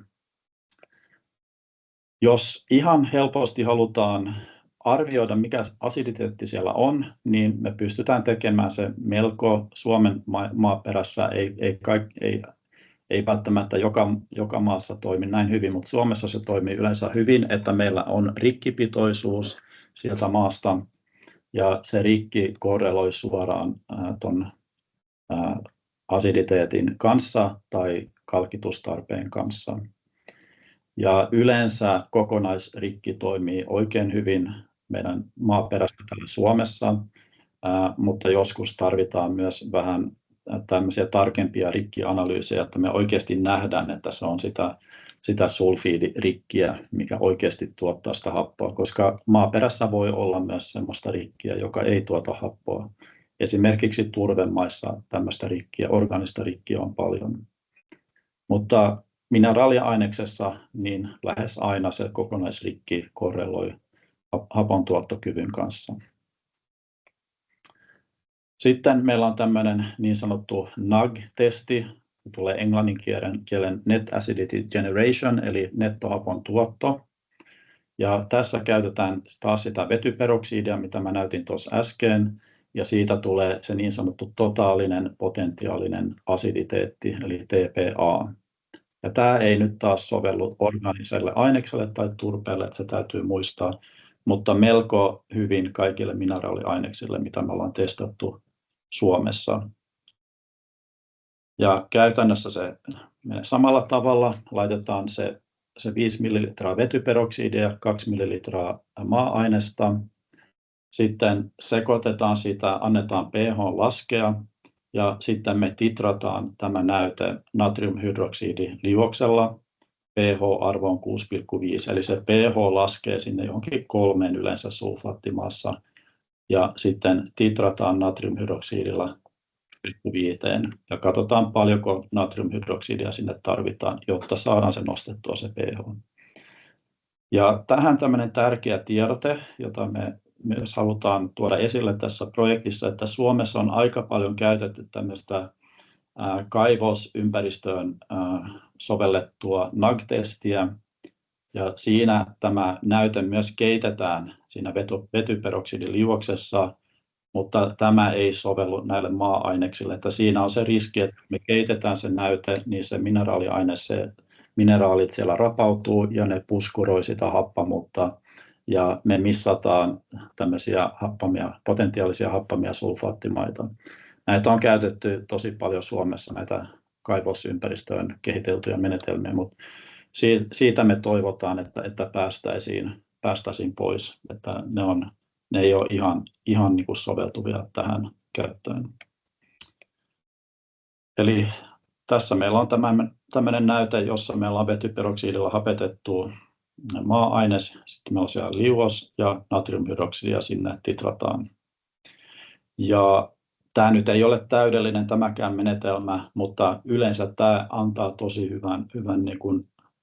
hyvän tämmöisen arvion siitä hapon tuottokyvystä, ja tosiaan orgaaninen aines on semmoinen, mitä pitää varoa, että jos orgaaninen aines on yli 20%, niin ei sovellu alkuunkaan. 2 minuuttia. Okei, joo, mä nopeasti. Sitten semmoinen yllättävä tulos, mikä me huomattiin tässä muutama vuosi, että tällä samalla vetyperoksidilla, kun me hapetetaan, niin me pystytään myös vapauttamaan rikin tuonne liuokseen ja mittaamaan sen suoraan kentällä spektrofotometrilla. Eli me saadaan suoraan se rikkipitoisuus siellä kentällä. Ja sitten sähkönjohtavuus mitataan myös tuosta liuoksesta, ja se korreloi erittäin hyvin tuon rikkipitoisuuden kanssa, että se on tosi hyvä semmoinen indikaattori myös. Ja tässä on tämmöinen karkea arvio, että jos sähköjohtavuus on yli näiden arvioiden tai rikkipitoisuus yli näiden arvioiden, niin meillä on potentiaalinen hapan sulfaattimaa.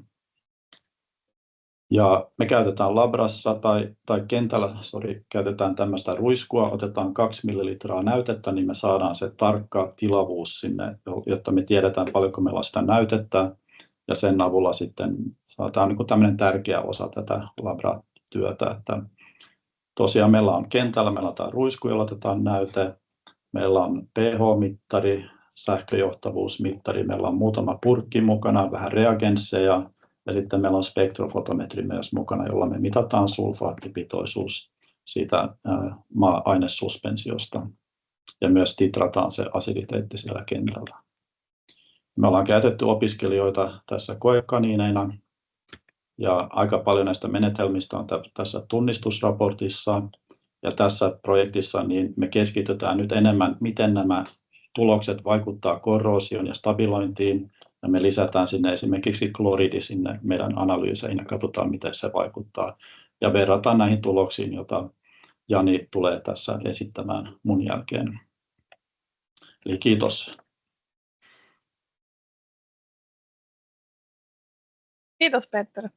Onko Peterille kysymyksiä? Täällä on ainakin chatissa. Kysytään, että onko inkubaation aikana purkin kansi tiiviisti kiinni ja saako näyte silti riittävästi happea? Todennäköisesti se saa tarpeeksi happea, mutta me varmuuden vuoksi pidetään sitä niin kuin vähän raollaan, että se pääsee vähän vaihtamasta ilmaa. Mutta se on myös hyvä, että ei se ole ihan auki, koska sitten se kuivaa turhan nopeasti se näyte. Että me halutaan pitää se kosteena, että vähän niin kuin, että se saa jonkin verran ilmaa, niin se riittää.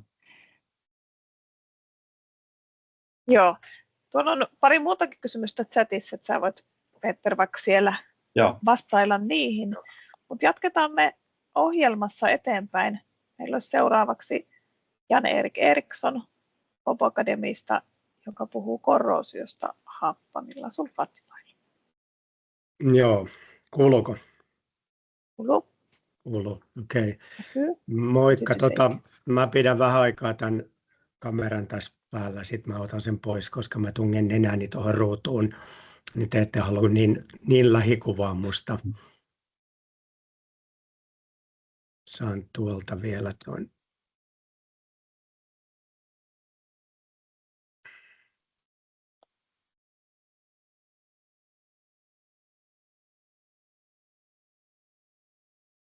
No niin, näkyy.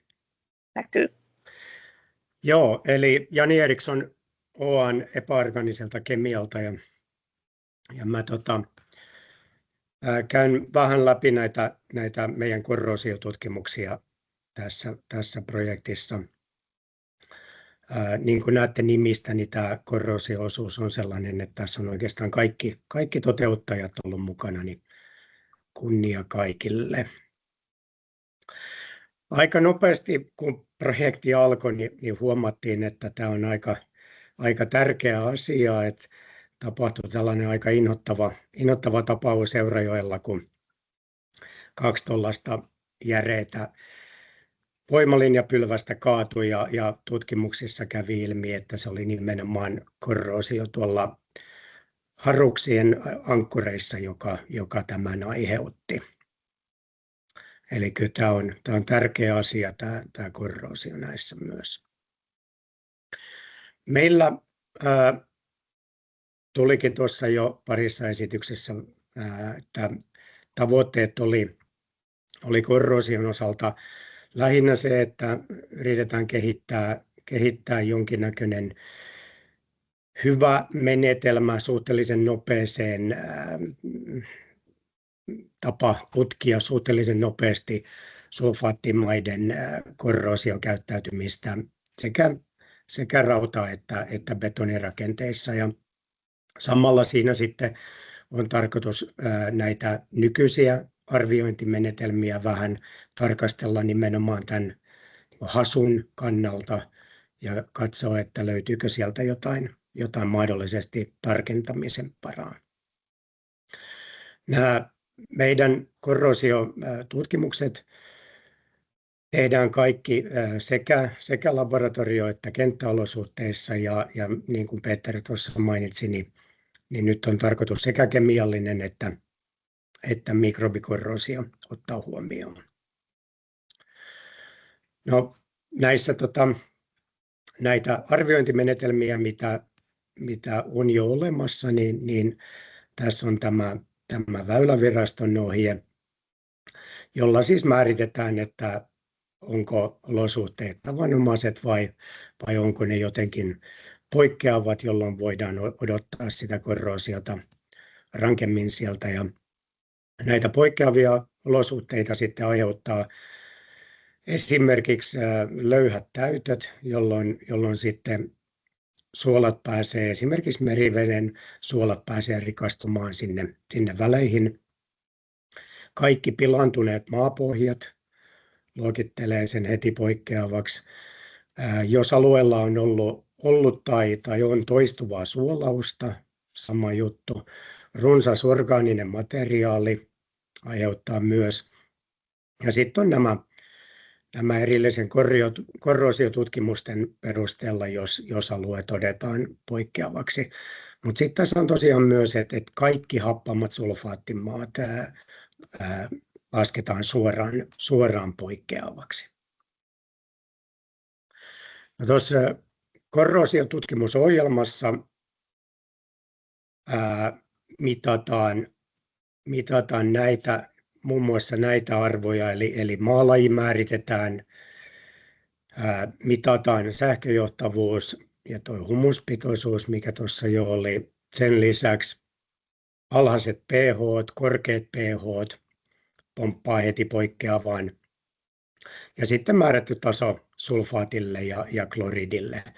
Ja tuossa alhaalla on nyt nimenomaan tuo kokonaisrikki, eli niin kuin siellä ehdoissa on, että happaan sulfaattimaa niin luokitellaan heti sinne poikkeaviin, niin tuossa nähdään, että noilla kitkamailla ollaan aika pienessä kokonaisrikkipitoisuudessa ja ei ne kovin korkeita tuolla savella ja siltilläkään ole. Ja sen verran vielä, että noissa punaisissa parametreissa niin yhden ylittäminen ei suoraan automaattisesti eikä tarkoita sitä, että se on poikkeava, tarvitaan useampi tai sitten tarvitaan huomattava ylitys. No noi oli aika hyviä mittaparametreja ja samoja mekin tässä nyt sit ollaan mietitty, että mitkä täällä vaikuttaa. Et tosiaan toi pH-gradientti näissä maaperissä voi olla aikamoinen. Hapettuneessa ollaan mitattu pitkälti alle 3 arvoja ja toisaalta ollaan mitattu sitten kyllä päälle 8 arvojakin, että ne voi lähteä sinnekin päin nousemaan sitten.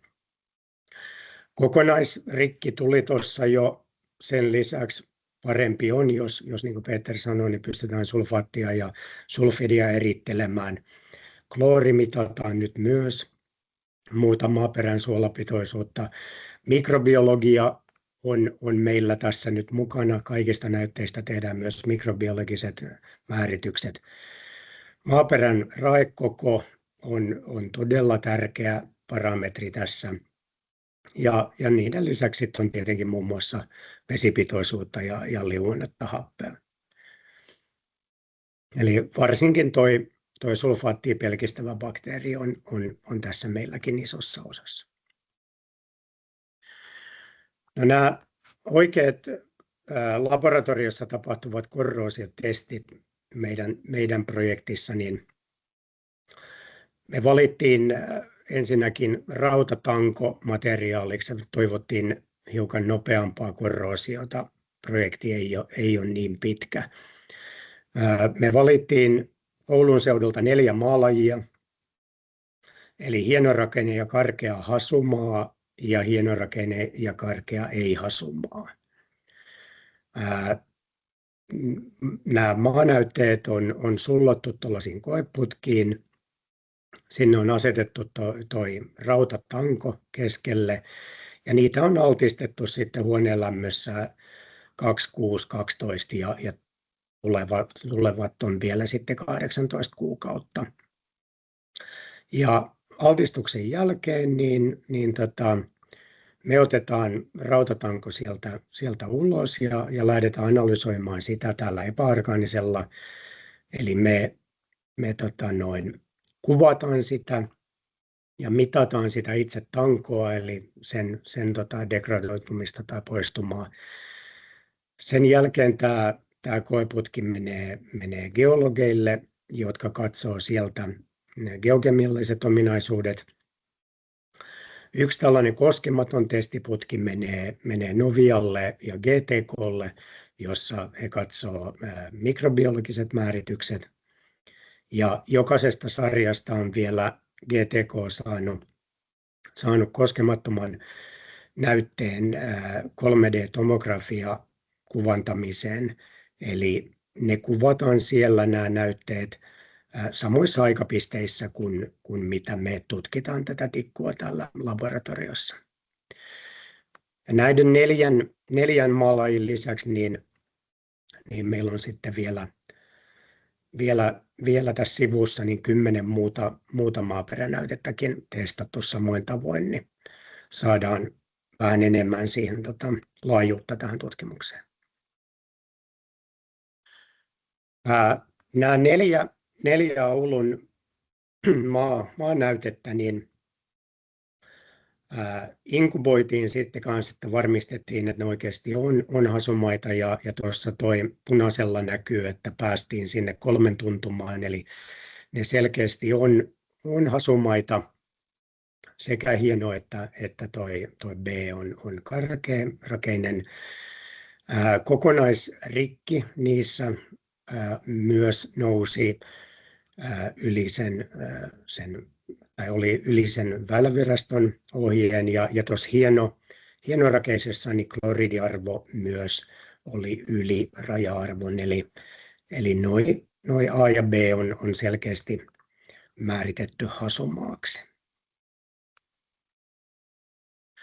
Sitten katsotaan vähän valikoituja tuloksia, mitä tässä on. Tässä kohtaa projektia tämä kamalasti ei ole mitään niin kutsutusti kouluttamista tässä, että on enemmän nyt vaan tuloksia, mitä meillä on, mutta eiköhän tässä tuonne loppua kohden sitten saada jo jonkinnäköisiä yhteenvetojakin aikaiseksi. Tässä näkyy nämä rautatangot, mitä sieltä koeputkesta on 6 kuukauden jälkeen otettu. Vasemmalla puolella on kuvattu ne sellaisena, kun ne sieltä saatiin ulos ja sen jälkeen suoritettiin kevyt vesipesu ja ne näkyy tuossa oikealla. Eli siinä näkyy, että kyllä siellä on niin kuin kovaa kerrostumaa, joka ei helposti poistamalla siitä lähtenyt. Tuon pesun jälkeen me kuvattiin kaikki nämä tikut optisen mikroskoopin läpi ja eri syvyyksiltä sentin välein niitä kuvattiin ja jokaisesta kuvasta me pystyttiin määrittämään sitten sen tikun sen hetkinen paksuus, jota sitten pystytään vertaamaan tuohon alkuperäiseen paksuuteen. Eli tämä hienojakoinen hasumaa, niin tässä nähdään, että tuon 0 sentin kolumni, niin se on se ilmarajapinta ja siinä mitä enemmän aikaa kuluu, niin kerrostumaa siihen rajapintaan tulee, mutta muuten siellä ei oikeastaan ole mitään tapahtunut. Ja tämä oli meille aika yllätys, koska tämä oli näin niin kuin numeroiden mukaan me oletettiin, että tämä olisi se, jossa eniten asioita tapahtuu. Eli tässä nähdään vielä tosiaan, että 6 kuukauden kohdalla niin se on jonkinnäköistä ehkä alkavaa kuoppakorroosiota, mutta ohentumaa ei ole tapahtunut sen ihmeellisemmin. Sitten taas kun mennään tuohon karkeajakoiseen hasumaahan, niin huomataan, että ensinnäkin siinä ilmamaan rajapinnassa niin sitä kerrostumaa on siellä huomattavasti enemmän ja 6 kuukauden kohdalla siellä alkaa olemaan sellaista ohkaista harmaata kerrostumaa koko sen näytetikun osalta ja 12 kuukauden kohdalla siellä on sitten jo ihan selkeästi. Ja tässä kun te ette sitä varmaan näe, mutta mä pääsen tässä vähän lähemmäs kattoon, niin tästä näkyy ehkä vähän paremmin, niin jo siellä 2 kuukauden kohdalla, niin siellä on lähtenyt toi 5% tuosta tikun halkaisijasta pois. Eli tosiaan jo 2 kuukauden kohdalla on jotain tapahtunut. Ja 6 kuukauden kohdalla se oli jo aika selkeästi niin kuin koko ton tikun osalta. Ja paikallisesti sieltä löytyy sitten tällaisia, missä on ihan niin kuin todella selkeästi jo, että löytyy 20% ohentumia. Ja tässä karkeassa asumaassa vielä sellainen, että se ei ollut pelkästään tuossa ilmamaarajapinnassa, kun tuli isompaa kerrostumaa, että niitä löytyi myös tuolta syvemmältä, ihan sieltä tikun pohjalta asti. Hienojakoinen ei-hasumaa, niin kuin oletettavaa, niin ilmamaarajapintaan siihen tulee kylläkin kerrostumaa, mutta mitään näkyvää korroosiota ei vuoden jälkeenkään näissä löydetty. Sen sijaan karkeassa hasumaassa niin tämä olikin aika jännä. Tämä on ihan hiekka muistaakseni, niin kuin näette, niin tikku sinänsä on vielä ihan kiiltävä. Eli siellä ei ole minkäännäköistä niin kuin suurempaa korroosiota, mutta koko tikun osalta oikeastaan niin on hiekanjyväsiä on ruostunut kiinni tuohon tikkuun. Näiden meidän mittausten lisäksi, niin kuin sanoin, niin näitä meni sitten tutkia myös tuonne GTK:lle 3D-tomografiaan, ja nämä tulokset ei ole valmiita vielä. Tässä on nyt niistä pieni tällainen näyte. Eli käytännössä tarkoittaa sitä, että me mitataan tai siellä kuvannetaan samaa näytettä koko ajan, jolloin me nähdään eri aikapisteissä sitten, miten se korroosio siellä tai kerrostumat, miten niiden paksuntuminen siellä tapahtuu. Tästä varmaan sitten lisää myöhemmin. 3D-tomografialla se hienous, että me pystytään katsoa siitä myös poikkileikkauksena, eli tässä vasemmalla näkyy nyt aika hyvin, tämä on se karkea hasumaa, niin nähdään, että 6 kuukaudessa siihen tikun ympärille on selvästi alkanut kerrostumaan tuollainen vähän tiuhempi aines. Oikealla puolella se on karkea ei-hasumaa, eli ne, missä oli niitä hiekanjyväsiä ruostunut kiinni siihen tankoon. Ja tässä nyt esimerkiksi nähdään sellainen ruostehippunen, ja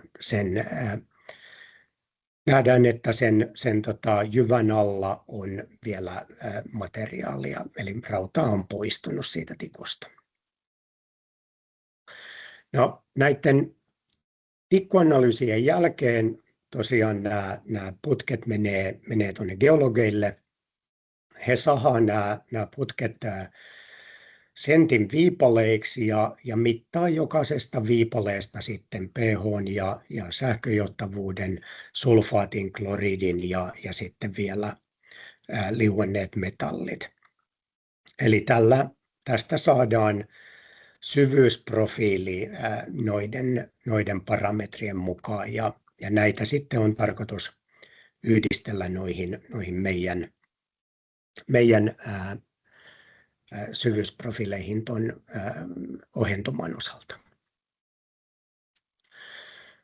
Samoin sinne Novialle ja GTK:lle lähtee yksi koskematon putki kokonaisena, josta he ottaa sitten siitä itse rautatangosta sekä siitä ympäröivästä maaperästä, niin otetaan näytteet, jotka sitten menee mikrobiologiseen määrittelyyn.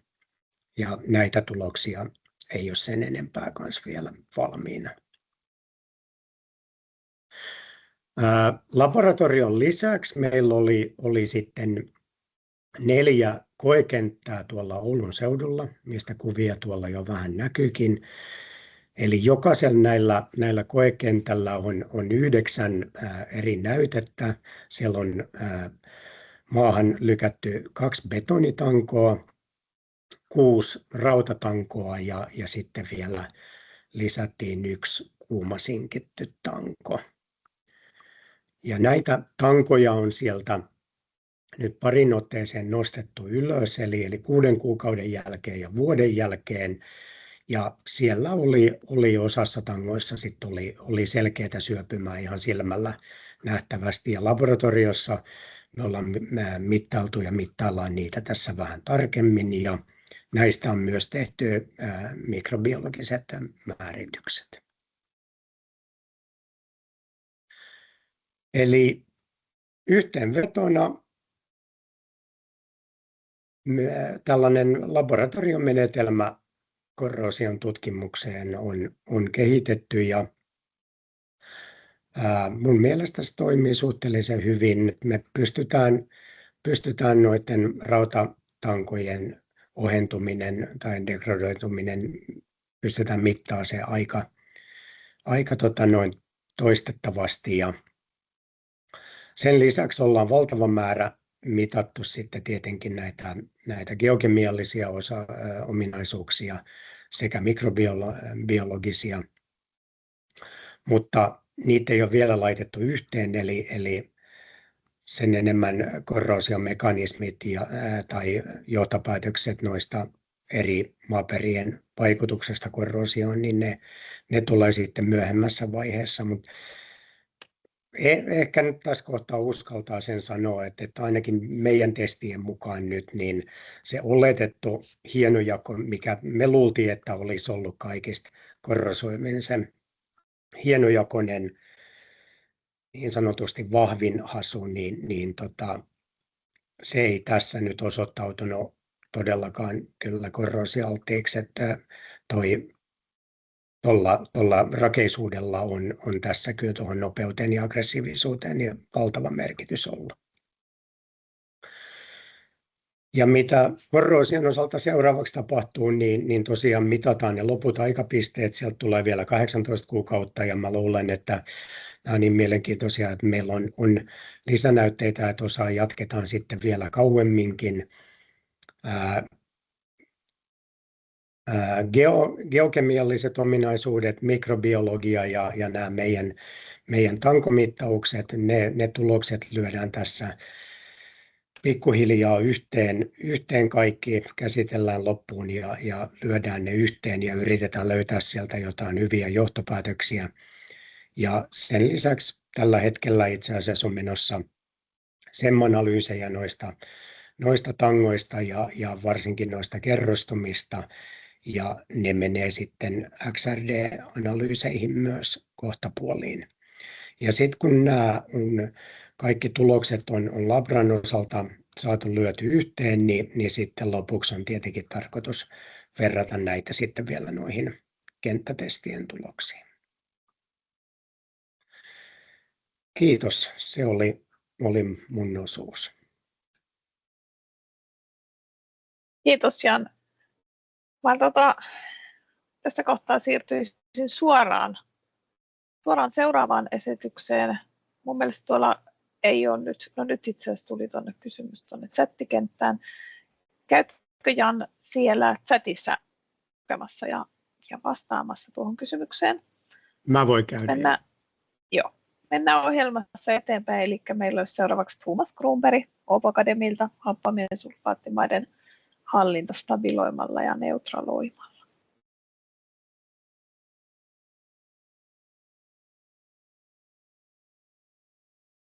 Joo. Mun esitys liittyy sitten tähän hyksyhasuun ja siellä me ollaan katsottu tätä happamien sulfaattimaiden hallinta stabiloimalla ja neutraloimalla ja tässä nyt vähän puhutaan niin kuin yleisesti miten näitä voi stabiloida ja neutraloida ja vähän aikaisempia tuloksia ja muutamia tuloksia, mikä myöskin on tullut hyksyhasu-hankkeessa, mutta ne lopulliset siellä valmistuu vasta tässä vuoden lopussa, niin käydään. Mutta jos me aloitetaan ihan lyhyesti, mikä fiksuhasussa oli, tässä jo kuultiin, että me halutaan tutkia, että miten nämä maamateriaalit voidaan hyödyntää niin kuin vaikka paikan päällä, sen takia me vaihdetaan nämä massat tai läjitään jonnekin muualle. Eli sillä tavalla me kehitetään sitten stabilointireseptejä. Ja tässä tarkoituksena oli käyttää lähialueiden, eli Oulun seudun teollisuuden sivuvirtoja, niin siinä on tuhkia, kuonia ja muita materiaaleja. Ja samalla on tehdään myöskin neutralointitestejä. Ja sen lisäksi on myöskin neutralointipilotti tällä hetkellä menossa.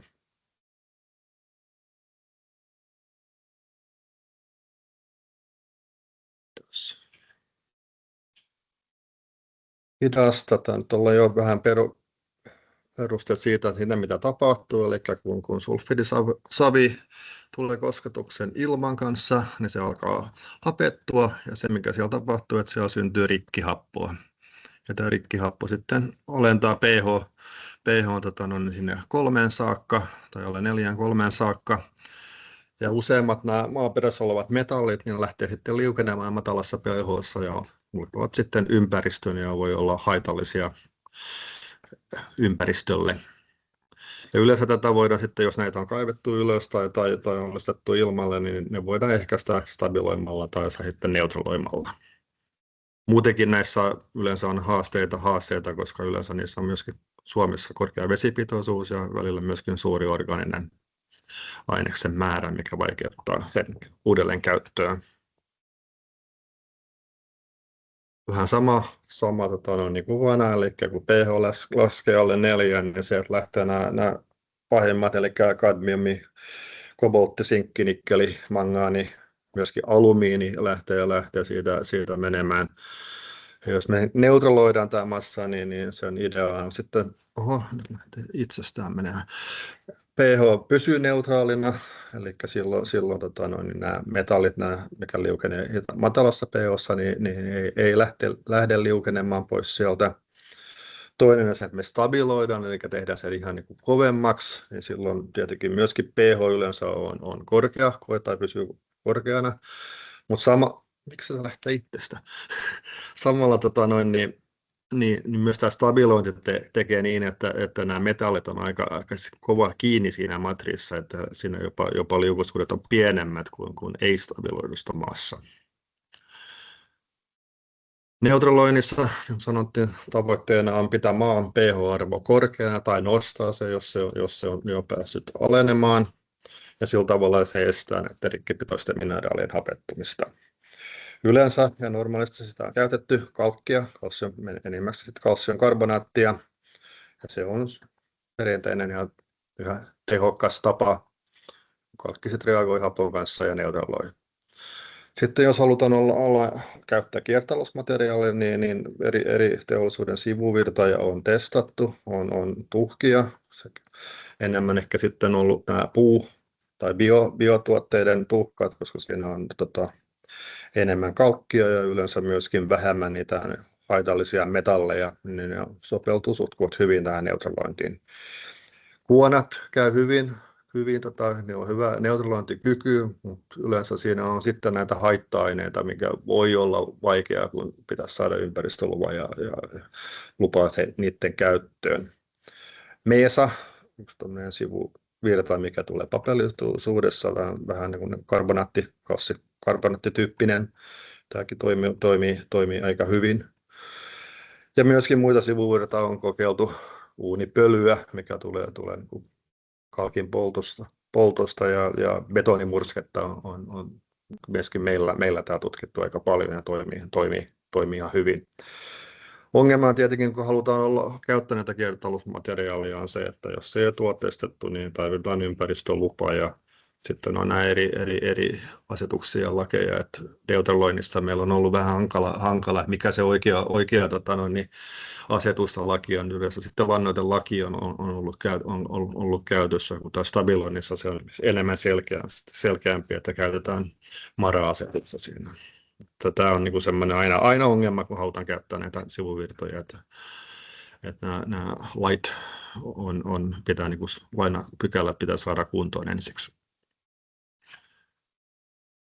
että pystytään tietämään, kuinka paljon näitä neutralointiaineita lisätään, niin pitää tiedä se neutralointitarve, ja se on niin kuin tässä meidän tutkimme ensisijaisesti laskettu nyt rikkipitoisuuden mukaan. Asiditeetti, joka tässä aikaisemmin on kuultu, olisi kyllä tarkempi ja ehkä myöskin jopa suositeltavampi tapa laskea tämä neutralointitarve, koska on se todellinen kyky, että mikä on siellä jäljellä, eikä vaan se kokonaisrikki, mutta näissä on vähän, me ollaan nyt tehty molemmilla ja nehän ei mene yksi yhteen, eli jos me käytetään rikkipitoisuutta, niin yleensä silloin lisätään vähän enemmän ja välillä on tullut se myöskin, että tai dia-arvolla niin se ei saada riittävästi, koska me ei ole käytetty näitä varmuuskertoimia, mikä löytyy näissä kaavoissa, että sitä yleensä käytetään 1,5-3, että ollaan varmoja siitä, että saadaan se oikea määrä. Ja sitten tietenkin tarvitaan sen kalkin tai sivuvirran kalsium-ekvivalentti tai neutralointikyky pitää olla tiedossa. Ja lisäksi siitä, mikä vaikuttaa siihen tulokseen, on tietenkin sen saven tai maa-aineksen partikkelikoko, myöskin neutralointiaineen partikkelikoko vaikuttaa siihen, kuinka nopeasti se liukenee ja toimii. Miten se sekoitetaan siihen maahan, niin kuin neutraloinnissa, joku se sekoitetaan sinne maahan tai jätetäänkö se vaan maan pinnalle, lämpötila, onko se niin kuin routa, kaikki nämä vaikuttaa siihen, että siinä voi vaikuttaa siihen lopulliseen tulokseen. Mutta kun tehdään niin kuin labrassa ollaan tehty, niin me ollaan nyt käytetty päällisesti tätä rikkipitoisuutta, kokonaisrikkipitoisuus siihen kalkkitarpeen laskemiseen. Se menee ihan kaavojen mukaan. Ja sitten meillä on ollut näitä kaikki sivuvirtoja, niin meillä on sitten titraamalla me ollaan saatu se neutralointikyky ensin määritelty sille kalkille ja sitten suhteuttaa näitä muita tuloksia siihen kalkkiin, niin me saadaan se oikea määrä, mikä tarvitaan siihen neutralointiin. Tässä fiksuhasussa meillä on ollut sitten vielä sekoitettu sinne 2 eri tasoa, eli on lähellä 100% ja sitten yksi matalampi taso enemmän, että me saadaan joku ero näiden välillä. Me on käytetty 7 eri sivuvirtaa ja sitten on kaikissa ollut se kalkki tai kalsiitti sitten referenssinä. 2 sarjaa, missä on labrasarja, jossa on ollut tämä yksi hienojakeinen savi Oulun seudulta, se on käytetty 100% ja 60%, ja sitten on se kenttäkoe, missä on 2 eri paikasta, karkea ja hienojakeinen, ja siellä me käytettiin sitten 90% ja 70% sitä oikeasta tai lasketusta tarpeesta. Nämä on vielä, tai nämä on melkein valmiita. Tässä nyt vasemmalla näkyy toi 100%, niin siinä meillä on käytetty siinä. No se alin, mikä voi, tietenkin se on se pelkkä savi, ilman minkälaista neutralointia, niin se lähtee tuossa 2 viikossa, niin sen pH on lähellä 3. Eli tosi nopeasti laskee ja sitten se pysyy siellä. Mutta sitten nämä muut, mikä tässä on ollut, täällä on pari eri kuona, 2 eri tuhkaa, tässä on kipsiä, että on 2 ja myöskin 2 eri betonimurske tai betonipitoista tuotetta ja kaikki tuossa toimii. Sitten kun me vähennetään se 60, niin vähän eroja on, että se mikä tuossa on mennyt vähän niin kuin alemmaksi, kuitenkin pysynyt 5 päällä on nämä metalliteollisuuden kuonat, mikä on pikkasen alempana, mutta kuitenkin nämä toimii, kaikki toimii. Tässä on vastaava vähän muutaman vuoden takaa, niin meillä on tässä Naantalin hienojakeinen massa ja sitten Oulun seudun karkeampi tämä ruoppausmassoja. Niin siellä on 2 eri tuhkaa, oli uunipölyä ja kalsiitti, niin siellä on ihan sama tulos oikeastaan, että toimii kun tämä määrä laboratorio-olosuhteissa ja suurin piirtein se 19 viikkoa se toimii, kunhan se on laskettu oikein ja sieltä löytyy materiaalista neutralointikykyä, niin näyttää toimivan. Että siinä on se suurin haaste sitten käytössä on se, että saadaan ne oikeat luvat siihen, että saako niitä käyttää vai ei. Tässä on esimerkki nikkelistä että siinä on ylhäällä tuossa ei ihan pelkkää savi, niin se raja, punainen katkoviiva siinä on se peitetty kentän MARA-asetuksen raja 0,4, niin jos sitä ei tee mitään, niin tämä on vielä logaritminen skaala, niin se lähti kirkkaasti ylös, yli sen tarpeen. Jos se inkuboidaan ja sitten kun käytetään näitä muita, niin kunhan vaan tarpeeksi sinne pistää lähemmäksi niin 100%, niin se pysyy niin alhaalla. Vastaavat kadmiumilla, niin sama siellä tapahtuu, että kun saadaan tarpeeksi sinne neutralointiaineita, niin se pysyy niin alempana, tai pH pysyy alhaalla niin kauan, kuin se neutralointikyky riittää.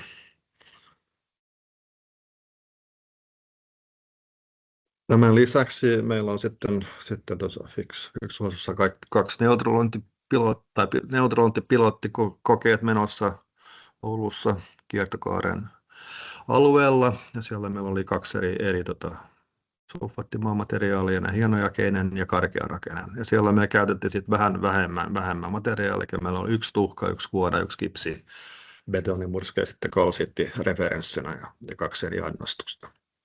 Ja tämä oli tuossa syksyllä, eli ennen kuin tuli pakkasta ja routa, niin ehdittiin mittaamaan, niin siinä kaikki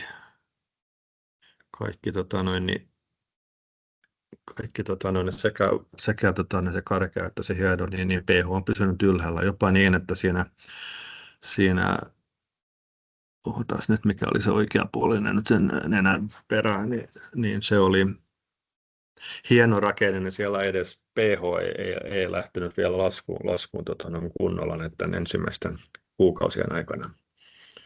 Tämä jatkuu nyt, kun lämpötila nousee, niin me päästään taas mittaamaan ja katsotaan nyt sitten kuinka kauan me jätetään tämä sinne. Tämähän on nyt ollut puoli vuotta ja se on jo hyvä jättää niin kauan kuin mahdollista, koska tämä kuinka kauan nämä toimii, niin sitä on aika vähän tutkittu oikeastaan. Se on ollut se labrat tai maastossa niin kuin suurin piirtein se 3 kuukautta, mutta nyt me saadaan se varmaan melkein vuoden verran testattu, jos niin halutaan.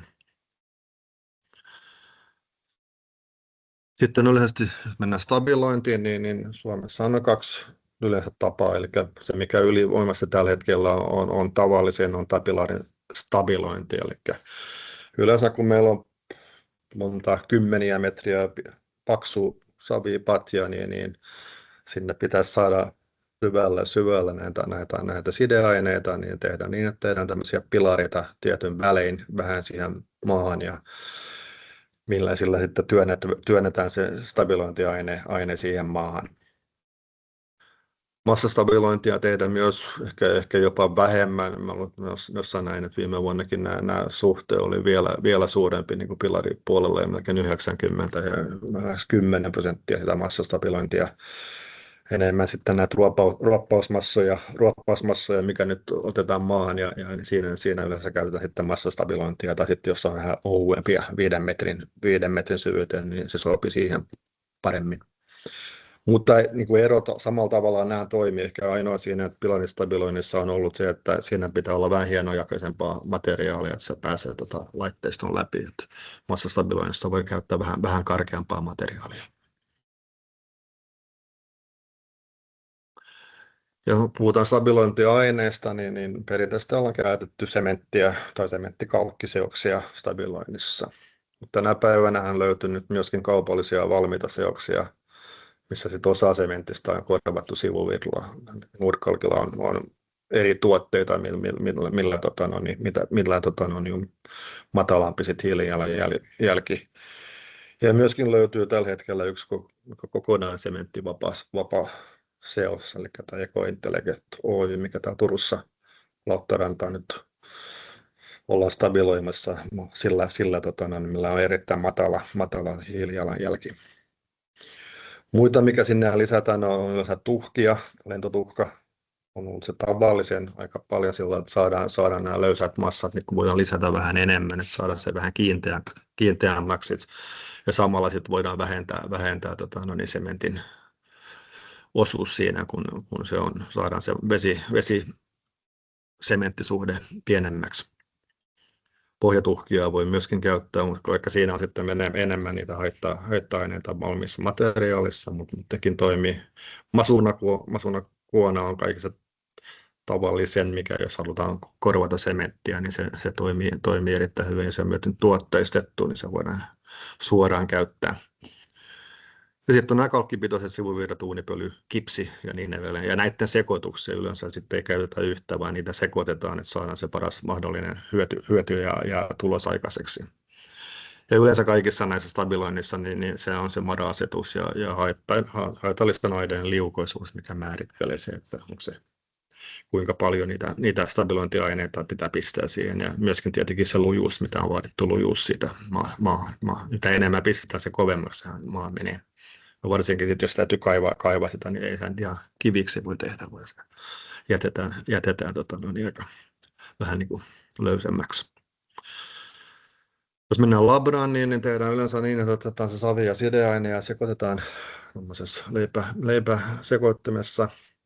Tehdään näitä tämmöisiä sylintereitä ja mitataan siitä sitten puristuslujuutta, myöskin liukoisuutta ja sitten käydään vähän tarkemmin katsomaan sitä stabiloiden näytteen rakennetta ja muuta, jos me halutaan tietää, että mitä siellä oikeasti tapahtuu.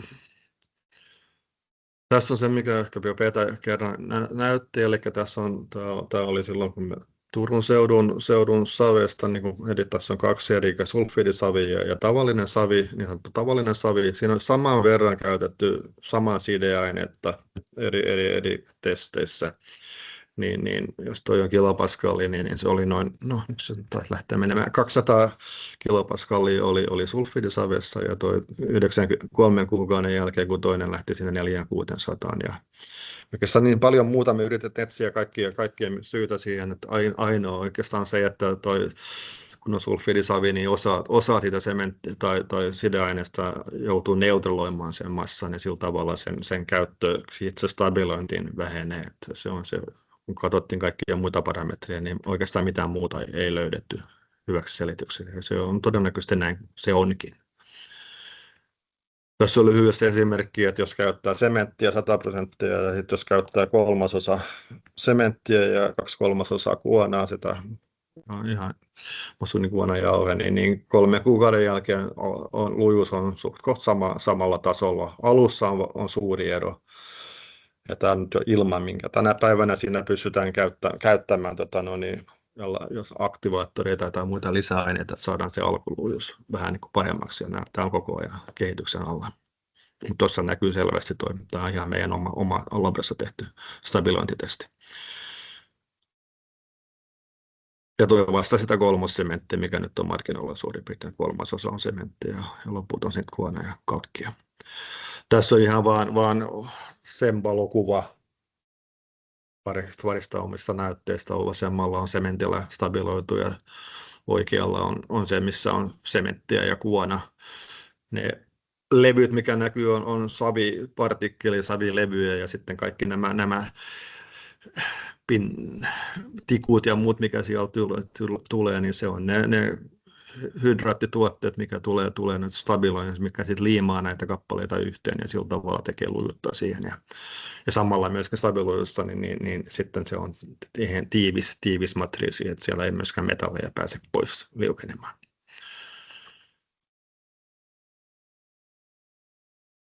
Tässä vielä yksi esimerkki noista haitallisista metalleista, niin päivä 0 siinä on sulfidisavi ja tavallinen savi. Sitten on se hapetettu 19 viikkoa ja siellä näkyy punaisella sinkkiä, kadmiumia, kobolttia, nikkeliä ja mangaania lähtee. Tuo prosenttiluku siinä kertoo, kuinka paljon siitä alkuperäistä on. Eli kadmium 33% lähtee pois materiaalista, nikkeliä 12, sinkkiä melkein 12%, mangaania 22%. Sen lisäksi vielä alumiini, mikä ei ole niin kuin MARA-arvoissa mukana, hän on erittäin haitallinen kaloille ja muille, ja se lähtee matalissa pH-ssa. Mutta siinä kyse stabiloituu, eli se on niin kuin verrattuna päivä 0, niin sehän tekee sen myöskin, että siellä ne pienet määrät, mikä siellä normaali pH:ssa lähtisi, niin se on niin kuin tällä tavalla periaatteessa, jos siinä olisi vähän enemmän haitta-aineita, mikä liukenisi korkeammassa pH:ssa, niin nekin jäisi siihen matriisiin kiinni. Ja tuossa oikealla näkyy se MARA-raja-arvot, mikä löytyy. Siinä on vähän enemmän, mutta toi on ne, mikä nyt tarvitaan tähän, ne peitetty kenttä ja päällystetty kenttä ja ne raja-arvot, mikä näille metalleille löytyy. Mikä pitää alittaa, jos haluaa tehdä stabilointia. Joo, tässä nyt oli vähän yleensä taululla, niin kuin mä sanoin, että näitä tuloksia tulee sitten loppuvaiheessa enemmän tässä Fixflow-hankkeesta, mutta jos haluaa lukea, niin tässä on muutama aikaisempi raportti. Siinä on meidän se Matolahden neutralointiraportti, GTK-raportti, siinä on varmaan 100 sivua tai jotain muutaman vuoden takaa, ja sitten meillä on myöskin semmoinen parin vuoden takaa ihan tieteellinen julkaisu, missä käydään enemmän läpi teoriaa ja myöskin lainsäädäntöä ja muuta mikä liittyy neutralointiin. Se oli näitä happomies-ruoppausmassoja.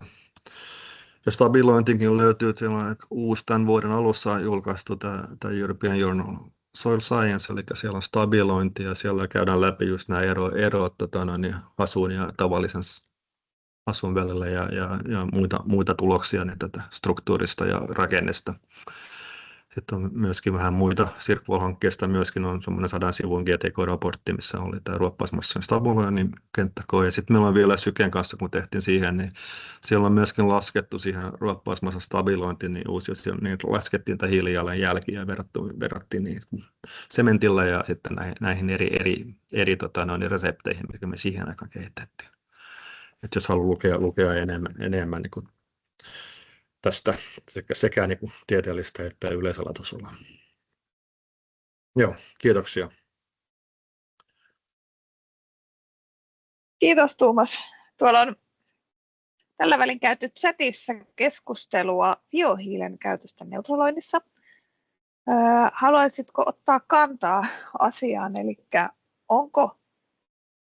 onko sulla sellainen näkemys, että biohiiltä voitaisiin käyttää näissä happoamien sulfaattimaiden neutraloinnissa hyödyksi, ja onko sitä tutkittu?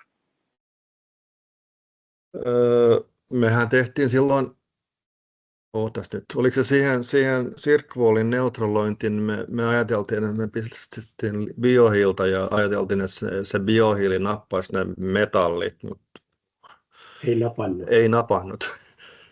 Ja oliko se vielä niin, että se oli aika valtava määrä, että sen neutralointikyky ei on sen verran pieni, että sitä joutuu laittaa tosi paljon.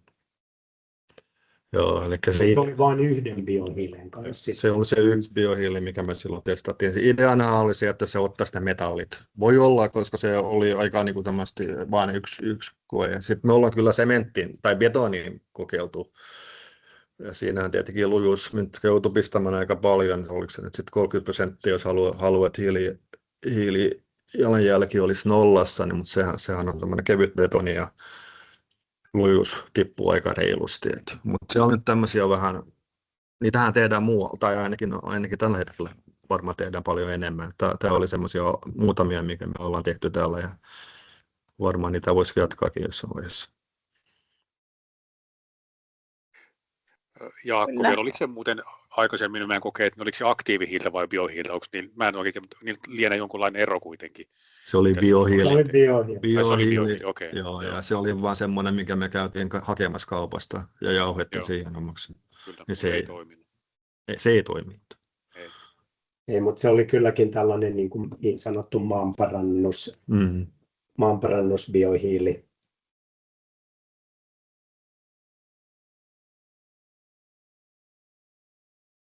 Joo, mä otan tässä vaiheessa nauhoituksen pois päältä.